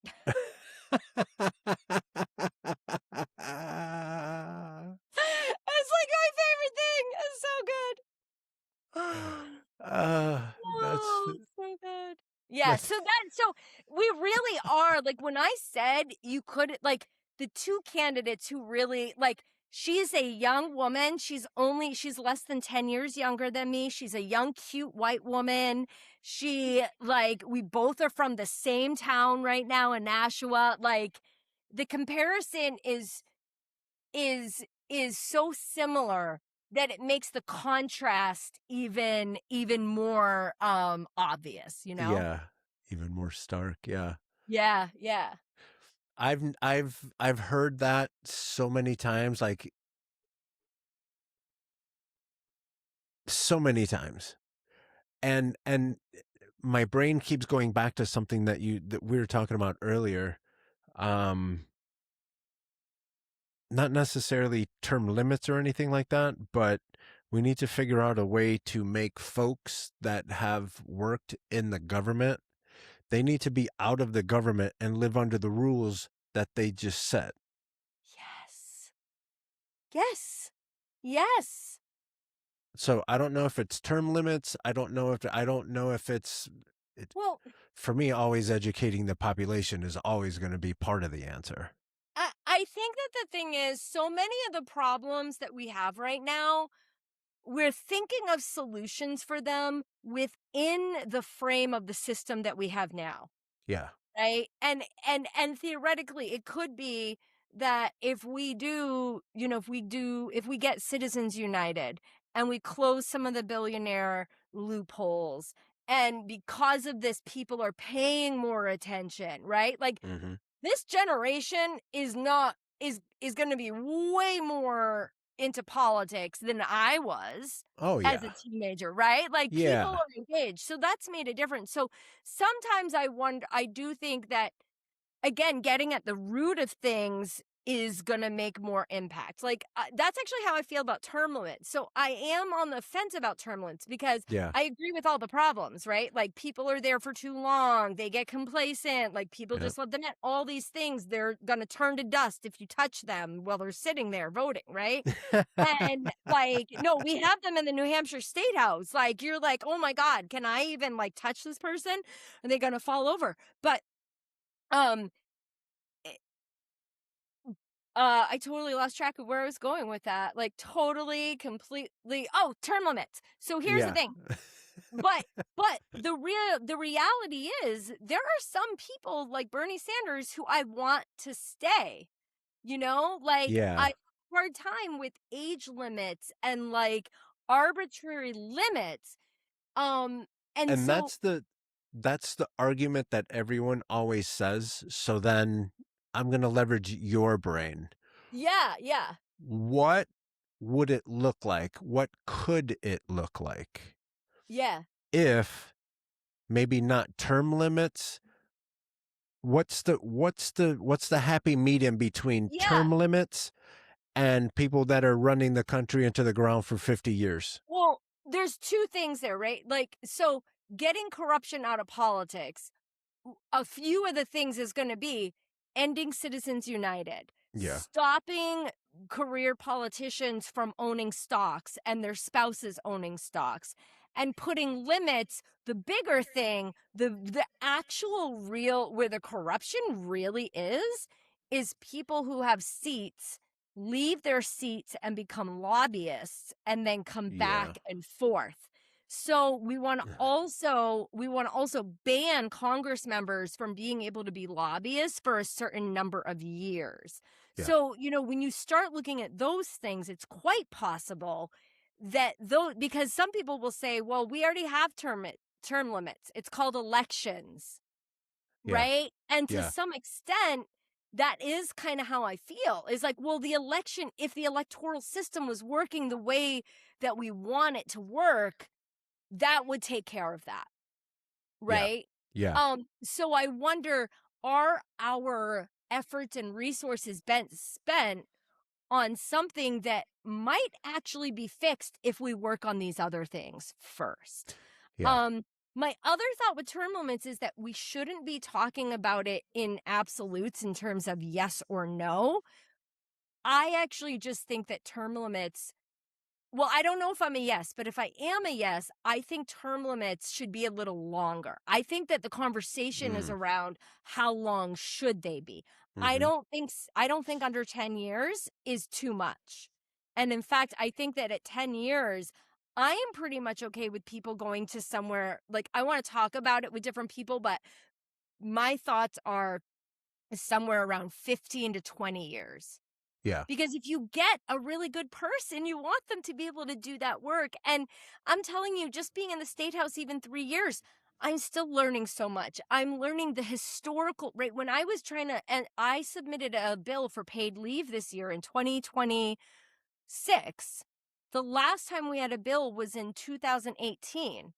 And I had to go back to the experts who had been here since then to help me understand the history of why do we have that kind of paid leave here in New Hampshire right now? Who are the players? What were that's just an example, but there's a lot to be said for building the relationships, learning the system, and Mm-hmm. how long it takes to be as effective as possible. Because, right, this is what we know about retention in jobs. You Yeah. don't want high turnover, right? Because there Right. is a lot to gain by having the institutional experiential knowledge. Yeah. So I think that we're looking at it really in a very oversimplified way in saying like, oh, it's just the number of years. I just Sure. think there's a lot more that goes into that. And maybe term limits are more of a knee-jerk reaction to the current system as opposed to like, well, what is the real problem and what is the real solution? Yeah. Like if you think about it, the system itself, the bones are good. It's just jammed up with shit people. Is jammed up with like food coloring and like GMO chemicals that aren't supposed to be in your body, right? Like it's like making That's stuff yeah. like That's a messed up. really good analogy. So we don't have to we don't have to burn the body, but maybe we do some cleanses and get all the shit out Yeah. Yeah, yeah, before we yeah, start yeah. building it back up We and like start flexing the right saging. muscles. We have to I think we have sage. a good analogy we're building here. I think we can keep going. I feel like there's a lot of different, all the organ systems. Like there's a lot Yeah. of, there's a lot of material here, I think. Yeah. Like if you look at the United States as a body, I mean, there's different parts to it. You have your environment, you have your education, you have your labor, Yeah. you even have your rich class. Like, I don't mind you being rich. I mind you being an asshole. I Yeah. mind you pulling the ladder up behind you. That's what I mind. That's what Yeah. I mind. Oh, I mind you thinking that my gain is your loss. Yeah. Instead of looking at it like, hey, the United States is a badass neighborhood. And if I got my stuff together and my neighbor's got his stuff together, that means our collective property values go up. Look at that. Community. Look at that. I think that's a big piece though, is this difference between communal and individualism. Yeah. And that is a fundamental difference on how people see things. And from the like main, like one of the main values from which so many other perspectives Yeah. like stem from. Yeah. This idea that like you have to be so independent and rugged. is counter to that idea of like we're a community. Like I say in a conversation, like all these dudes think that we're still like taming the wild. Like all the plot, we found everything. Yeah, yeah. We found everything. So why are you walking around like what where you're not going to discover shit, I don't especially if you're a rich kid. I don't know. These people, like, come It's on, so man. weird. It's so weird. I say this a lot too. We have a bunch of people voting that want to live in westerns, but there's the majority of us want to live in Star Trek. I like that too. I do. Oh, I was also reading recently that the whole trope of the like individual cowboy is like totally wrong, and most of the cowboys were on government assistance and could barely scrape by, and like, yeah, Yeah, it's they're like a moving total lie. cattle. Like it They literally they're never still existed. struggling. Yeah. Yeah, it didn't exist. Like this reality they think they're trying to get back does never existed. Yeah. And it won't you're not going to be out in some city like and that little rattle thing. Woo. You know, it's not going to happen. We have to change our perspective. We have to change our focus. Yeah. That's Yeah. just it's part of it. It's part of it. The same way that technology is influencing us, we need to take all this cool shit that we keep inventing to make things better. We Yes. have the we can make things better for everyone. We can. That's the thing. We can.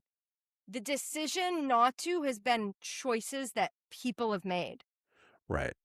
All of our suffering are choices that other people made. And it's because And it's there's a large chunk of us that like to be managed. that blows my mind because I have no thread of that in my body. I don't. I'm like, I don't know what that is like. Like, oh, Yeah. wait. When I went, I had to show you. This is like totally an aside, but okay, real quick. Okay.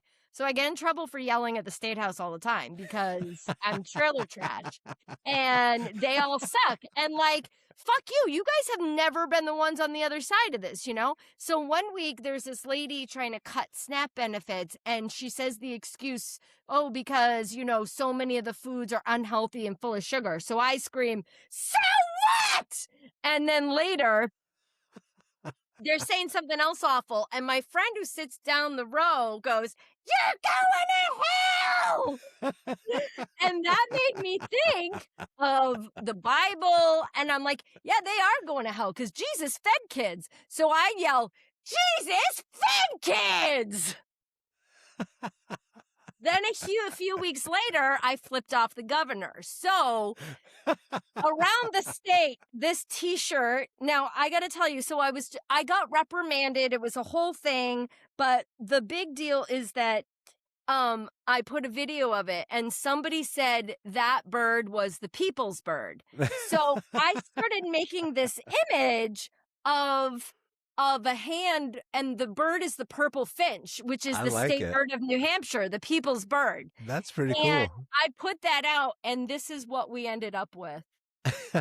I love it. That is so cool. Yeah, so The anyway, people's that's bird. the people's bird. So were you in session when you flipped off the governor, or was he It just was at the like, gas station and you're like, no, you suck at I your was sitting job? in the New Hampshire House chamber. And they hate me so much that, I mean, I did it quietly. I was just like, she was saying something. And here's the thing, Carlos, they were trying to bring in a detention center here, is stone's throw from my ward. These are my constituents, my patients from public health. And they were trying to bring in a detention center. And Governor Ayotte was lying about knowing about it. Oh. And so she's sitting there lying about immigration and ICE and detention. And she's lying about how good they've totally defunded our schools. And she's like, our education is great. And I was like, thumbs down. And it wasn't enough. So before I knew it, I just flipped it up like for a second. And my seatmate is she tempers me and she's like, Paige! It was a second.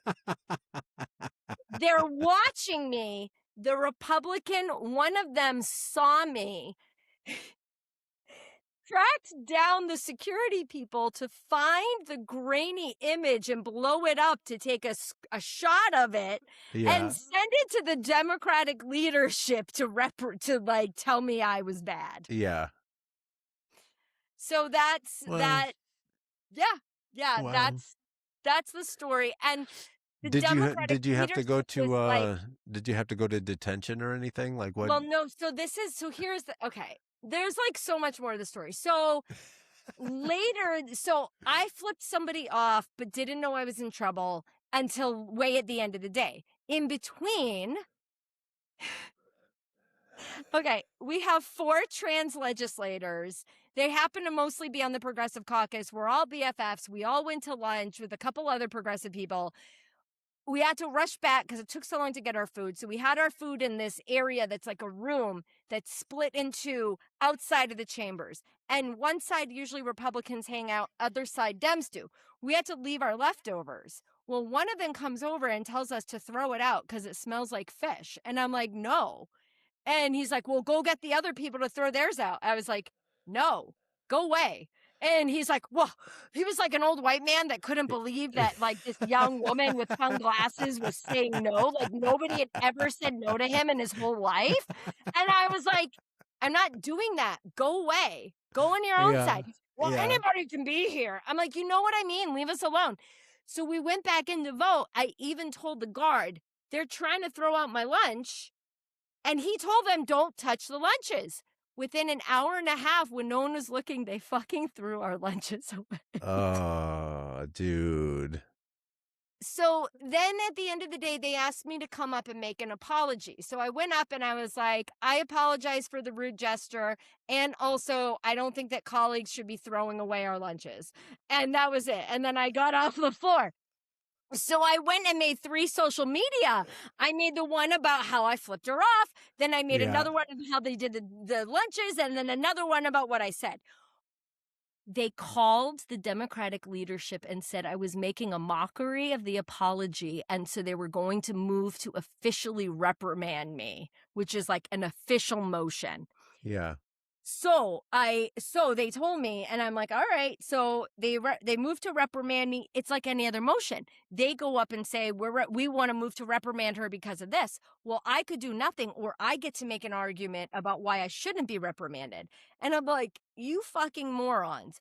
I talk too much, so you're giving me a microphone?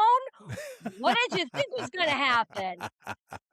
So I had this incredible speech that called out everyone and was like, we are in a crisis and we're arguing about the civility of a gesture instead of the cruelty of a policy. And I just had this whole thing and everyone was like, they were like, oh my God, they're never giving me that mic again. So then literally anything to keep eyes off of what they're doing. Yes. Okay. But here's the kicker. Then the whole body gets to vote on whether or not I should be reprimanded. And out of 180 Dems, half of them voted to reprimand me. But that's the party I'm supposed to be loyal to. Explain to people why you would run under the Democratic banner. Are you really asking me that? Yeah. Mm-hmm. Yes, you are, right? Yeah, because a lot of places. So I will say, I absolutely really, really, really, really looked around. In New Hampshire right now, the reality is a Democratic socialist is not going to win as a Democratic socialist. In New Hampshire, you will not win with a third party. It's not going to happen right now. Yeah. We do have a gubernatorial candidate. He did start a third party. I don't know how that's gonna go. I like him a lot. I'm supporting him, because he's not a warmonger and he's an honest person, but, Yeah. and he's a working person. But,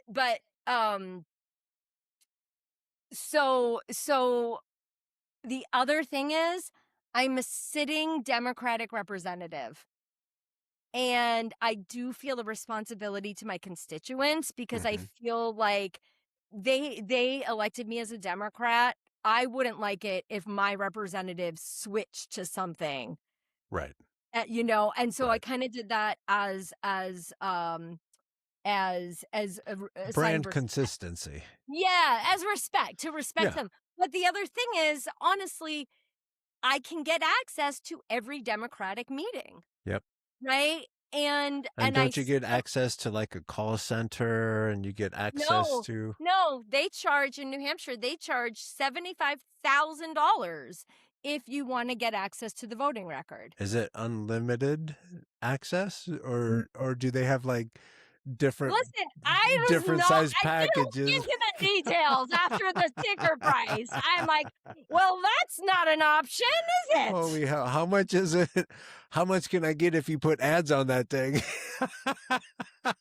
I mean, but this is one of the ways they put their thumbs on the scale, Yeah, 100%. right? And I think that that's what's important for folks that don't they don't really want to get into politics because it's dirty.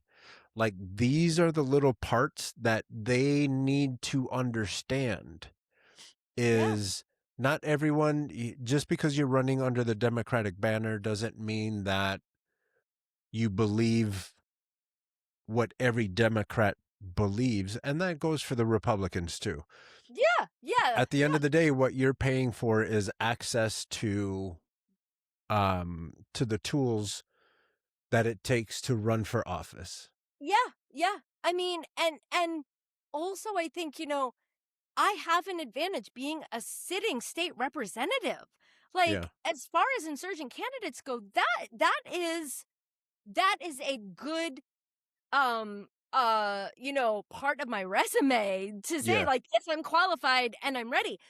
But a part of what you get from being a state rep, I have lots of connections in the Democratic Party. I have Mm, lots of people who know me as being a Democrat and are working with me on Democratic legislation. yeah. So at this point, my political network is dependent Yeah. on the Democratic Party. Yeah. And right now in New Hampshire, all of us who are running, except for that one gubernatorial candidate, we're all running as Democrats, even if we are non-establishment. Yeah. Because it's just kind of the story. Maybe in another election, maybe if we had ranked choice voting, I think a lot of us want to start one, but I think there's still that conversation of, is the Democratic Party, can we redeem it? Like, can we rebuild it into something that is better? Or is it going to take a third party? And I'm not convinced either way yet, personally. Yeah. I don't think we know yet. Yeah. I know that there are some people behind the scenes trying to like build their own sort of infrastructure now that they've seen what happens when you guys run for office. It's not me. I'm not building it. I'm telling you, like I make movies and I talk to you guys. That's You like tell the stories. We need that. We need right. someone to tell the stories. Right. Um, but in that collecting of information, you can start putting the pieces together and you can start seeing like you're saying, the overarching story. And I can tell regular people with clear eyes that rich folks have systematically been taking away your access to information and they keep putting up these walls. You don't get the good schools. They tell you to, work at McDonald's and then become a manager. They tell you all those things. They're not doing that. Their kids don't have to do all that stuff. Their kids or are go to the going military. or go to the That's military. one of the biggest, like, nobody talks about Yeah. when we're sending people to war. We're sending the kids in poverty, Yep. right? We're sending not Yep. even the middle class kids, Nope. right? We are sending the poorest kids. Yep. And that's another thing. Middle class people, because the Democrats are warmongers, right? Yeah. A lot of them Because are. they get the checks, the same checks that the Republicans do. That's right. And their kids are not the ones going. Exactly. And then So when they say, "Oh, George Bush Jr. whatever, knucklehead part 2," oh, he was in the no. they get the soft kind. They get the ones that so they get the little badges. So when they run for office, they my don't opponent do is the a hard veteran. work. My opponent is a veteran. She Yeah. worked in Intel Okay. in the basement of the Pentagon. That's all that intel stuff, all the officer stuff, all that stuff is rich kid stuff. Yeah. They don't allow us there. Yeah, I mean, like, look, I'm not about to disparage a veteran. Like, my dad's a vet. I am not. Like, that's just not what I ended up doing. Right. But, like, come on. Like, again, it's the fake, oh, I have the same lived experience as you. I'm a vet. Like, man, that is not, it's not the same And experience. if she's that, well, again, we're not going to disparage her for her service. Thank you for your service if you watch this. But yes, I do truly. She was one of the seditious six. One of those 6 people with Mark Kelly who said that if you are being given illegal orders, you do not them. Yeah. And that's true too. That's true too. Yeah. Like if you know for a fact as a soldier, they're basically giving you the license to take someone's life. Yeah. That's why these motherfuckers shouldn't be in the regular streets. That's right. And they teach us how to take thank her life. for that. Because I can't do that. I'm not a veteran, my opponent, right? I'm not a veteran, and I appreciate that she used that identity for such good. Right. But then he threatened to kill her. And, he said, like, oh, those people should be hung. It's treason. That's what he said. Yeah. And so there were papers of impeachment partially based on that threat. Yeah. And she voted against it.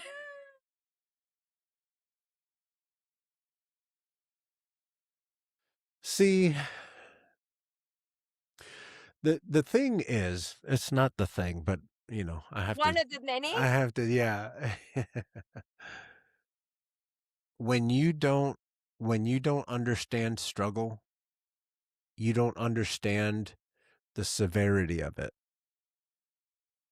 You don't understand just how red, or what is it, the 5-alarm fire or whatever.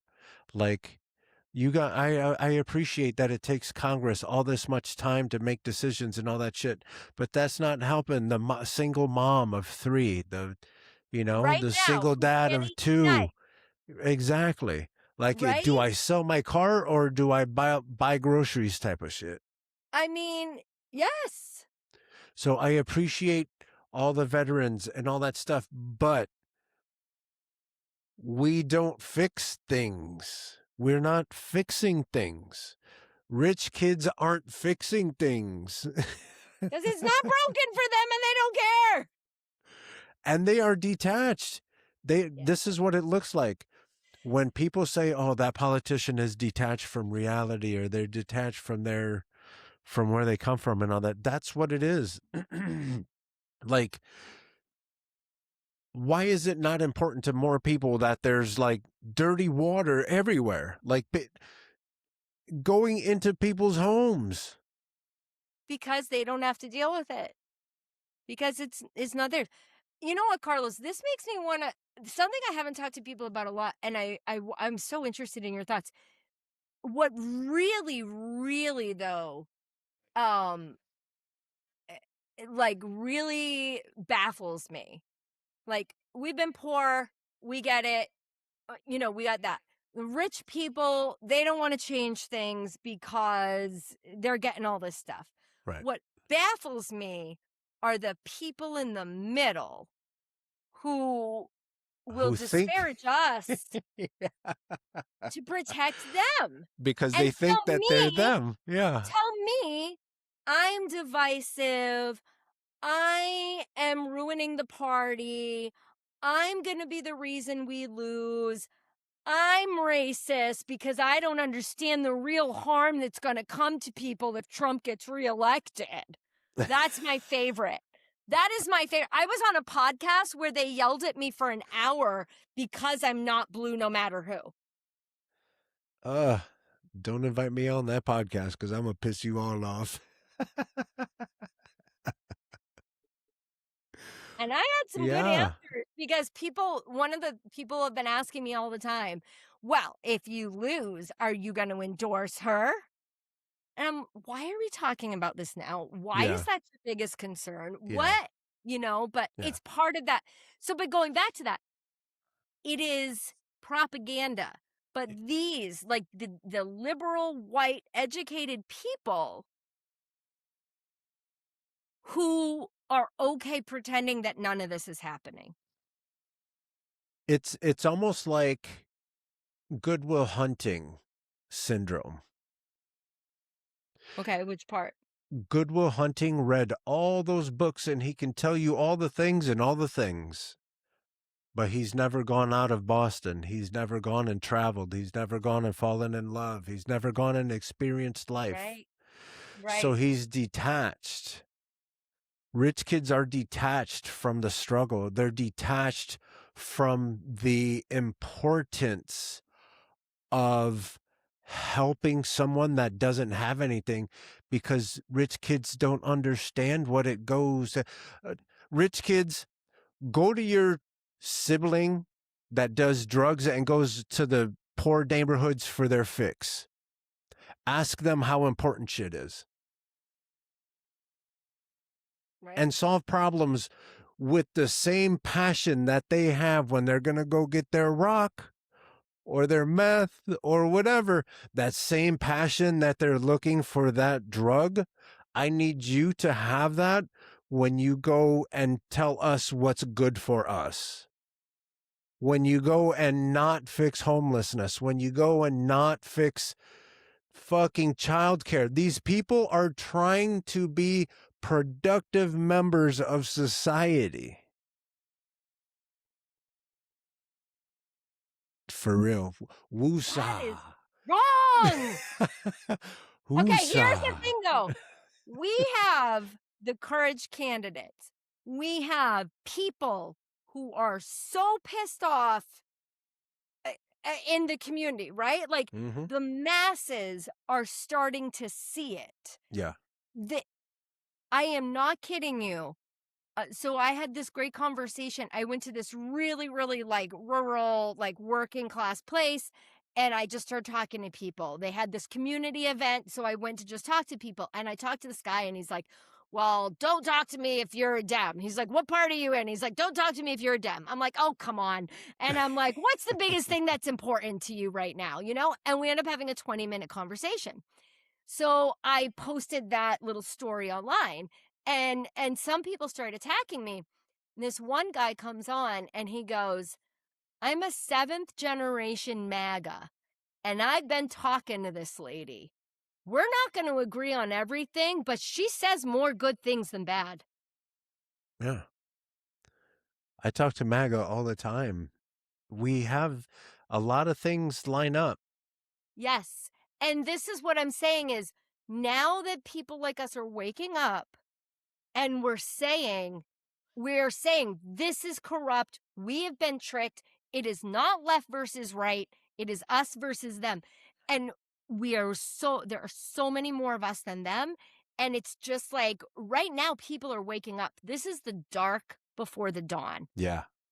Right? Yep. Because people know things have to change. Nobody wants to keep going down this path. Right. It's gonna change, and that's why we have to stay in the fight so that when it changes, it goes in the right direction. And it's going to change in either way because they broke it. This is what it looks like when they broke it. They broke society. This That's is what right. it It looks has like. to change. It has Yeah. to. There's no other way. Right. There's no And other way. that Unless gives you me guys hope. want to move into a rental economy, which I don't want that. No. No, but it's Yeah.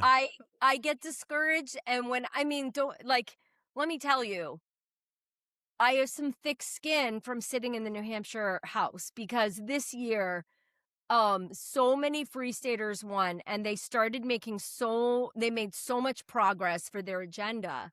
Um, and it's almost like they didn't know what to do since they won. They're like sore winners. Like they're Oh like boy. they just live in a perpetual state of like fear and grumpiness, so that even when they're winning, they like throw out our lunches because they like don't know what else to do to bother us, you know? And so you Do know you it's think it's true. do you think it's from the lens of the trigger a lib? Do you think it's Of that, the or what?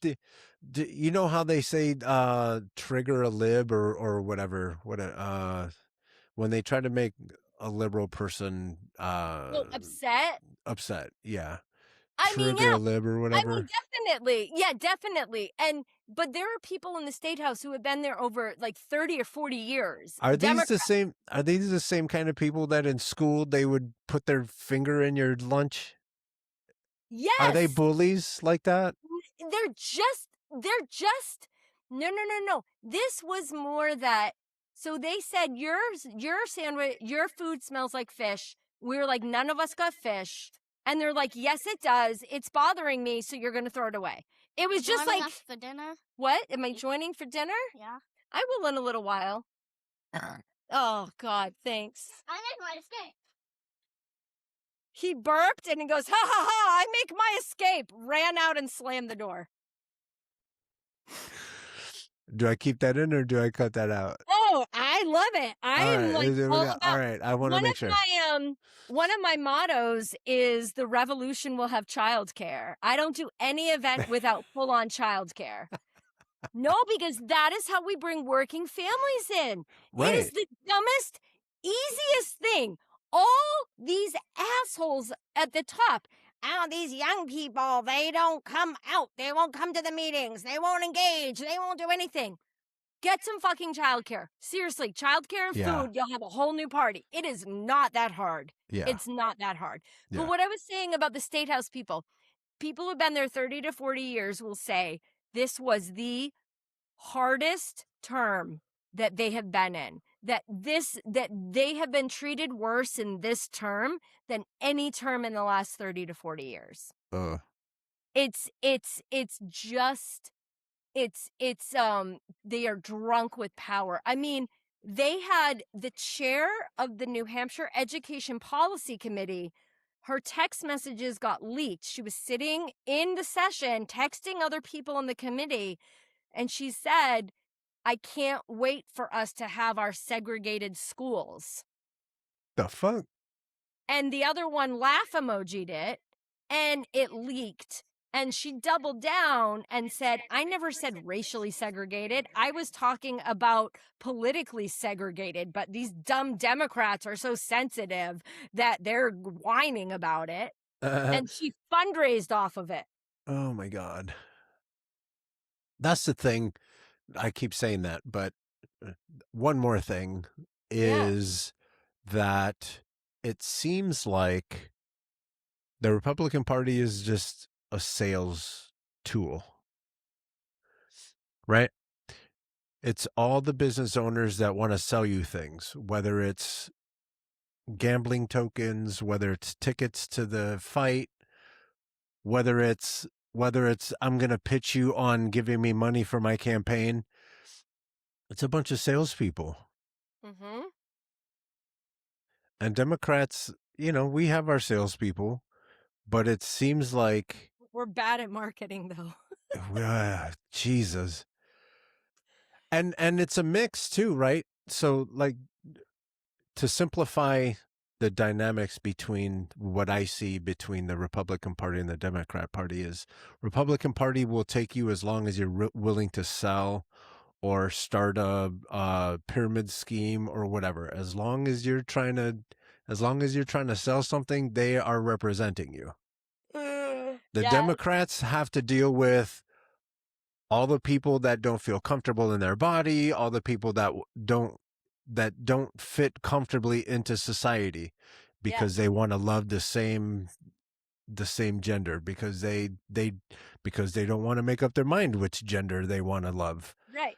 Yeah. You know, so they have to the umbrella has to cover a more diverse population.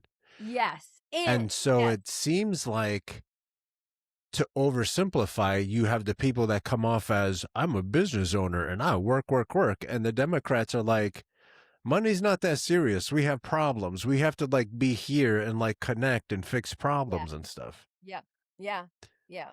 And what sucks is like these guys, they're making the money, and because they have all the money, they get to tell you what the Democrats are.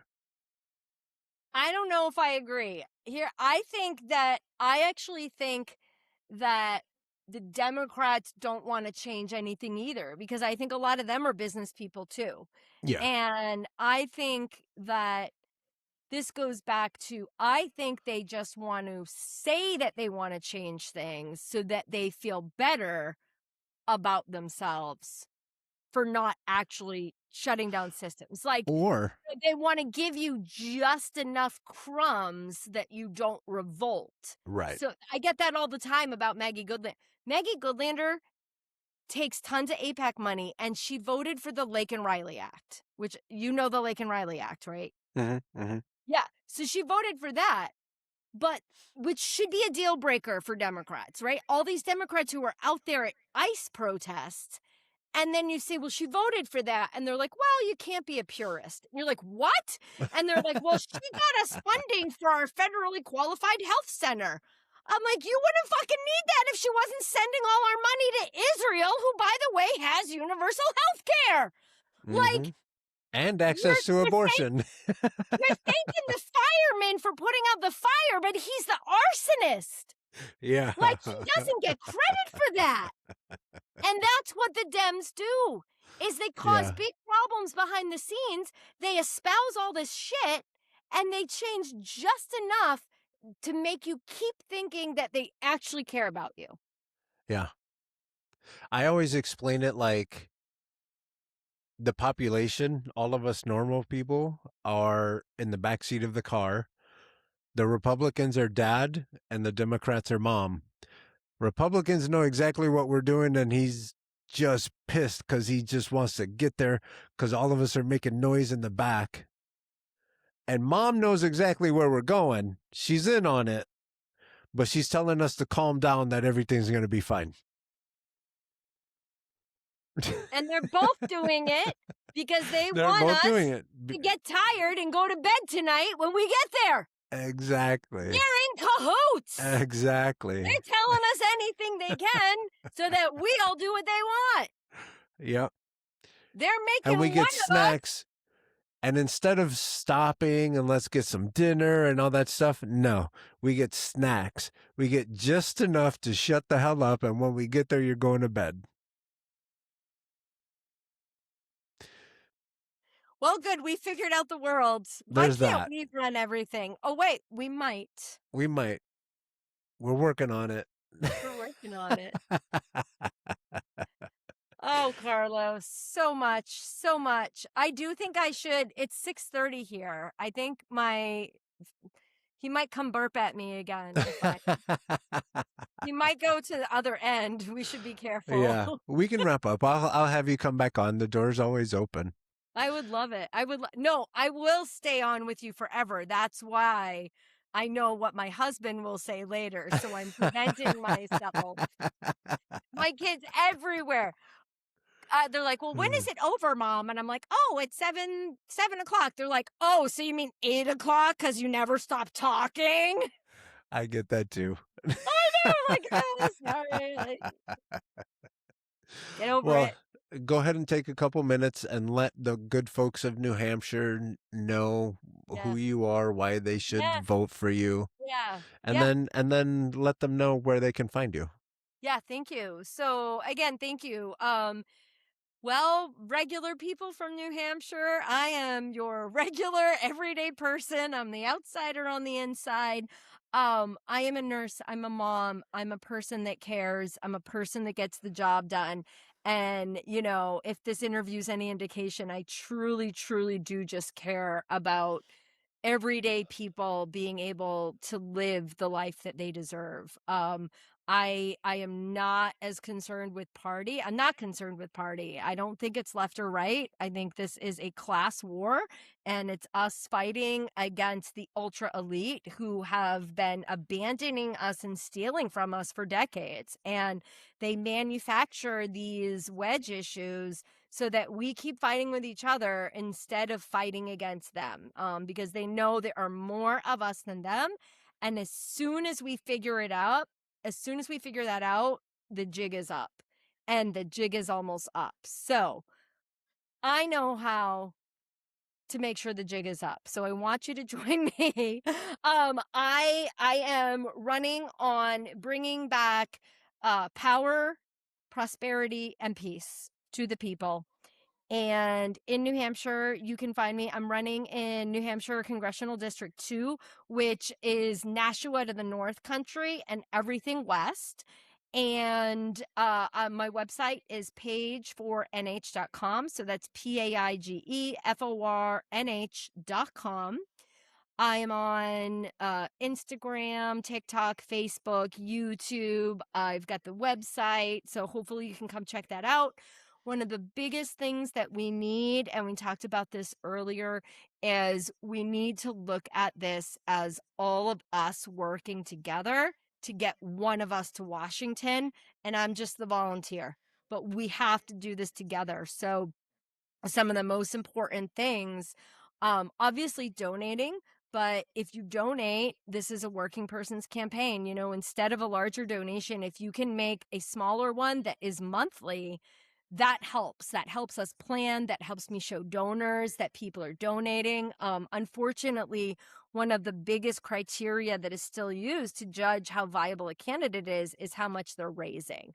And so since I won't raise a lot of money, that puts me out at other opportunities to raise money. But what you can do to show support is if I can say like, oh, I've got 10,000 people on my email list, right? So like, I don't care where you are in the country. If you join my email list, you help me show that there are people that support me, whether or not they're rich, right? They support. People can volunteer to phone bank across the country. Now, we're not doing regular phone banking because that's played out and that's stupid. Sorry, anybody who's doing it. But we're going to do warm calling. So we've got some systems of how we're identifying people in the state who have certain topics that are interested that they're interested in, and we're calling them. But basically, that's too in the weeds. The point is volunteers, emails, donations, and the biggest thing is telling other people. When people hear what this campaign is about, they are all in and they want it. Maggie Goldlander raised almost $4 million last time, and most of it, 90%, was from out of state. Less than 1% was under $200. Damn. We can win. I just need to get myself in front of people. It is nothing to do with if people will choose me or not. It's all about, will they know they have a choice? So talking to people, sharing me on socials, anything like that. But we can do it together. We really, really can. Yes, we can. We can. We can. Everybody does what they're good at, and we'll get it done. Exactly. We know. We know that we can. We just need the resources.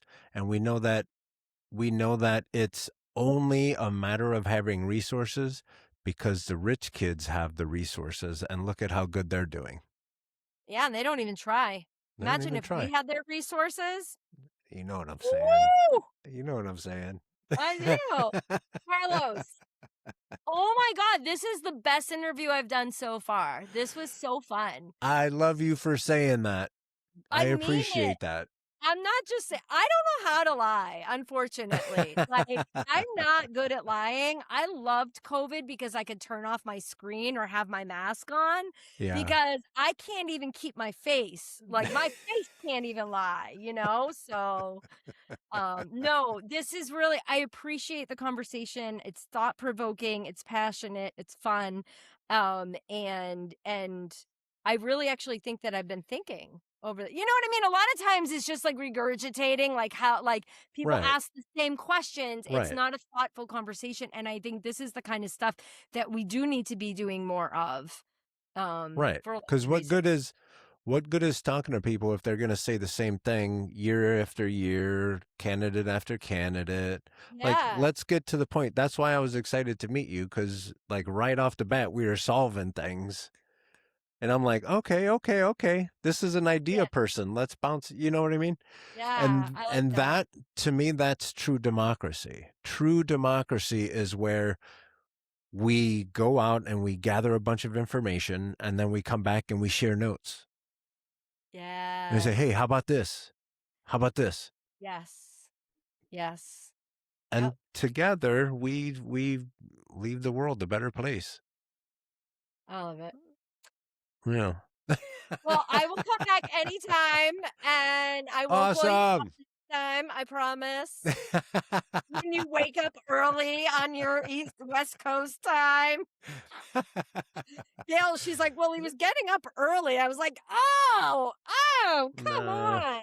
Yeah, that's fine. But that's number one, life happens. And number two, it's just, this is what I picked to do as my job. And it doesn't suck. I love talking to you guys. I love talking to you guys. I love it. All right. Yeah. So. Well, yeah, let us know. I'll be back. Sounds good. Thank and you. with that, you're very welcome. Thank you for taking time to come and talk to us. And with that, everybody, we're out.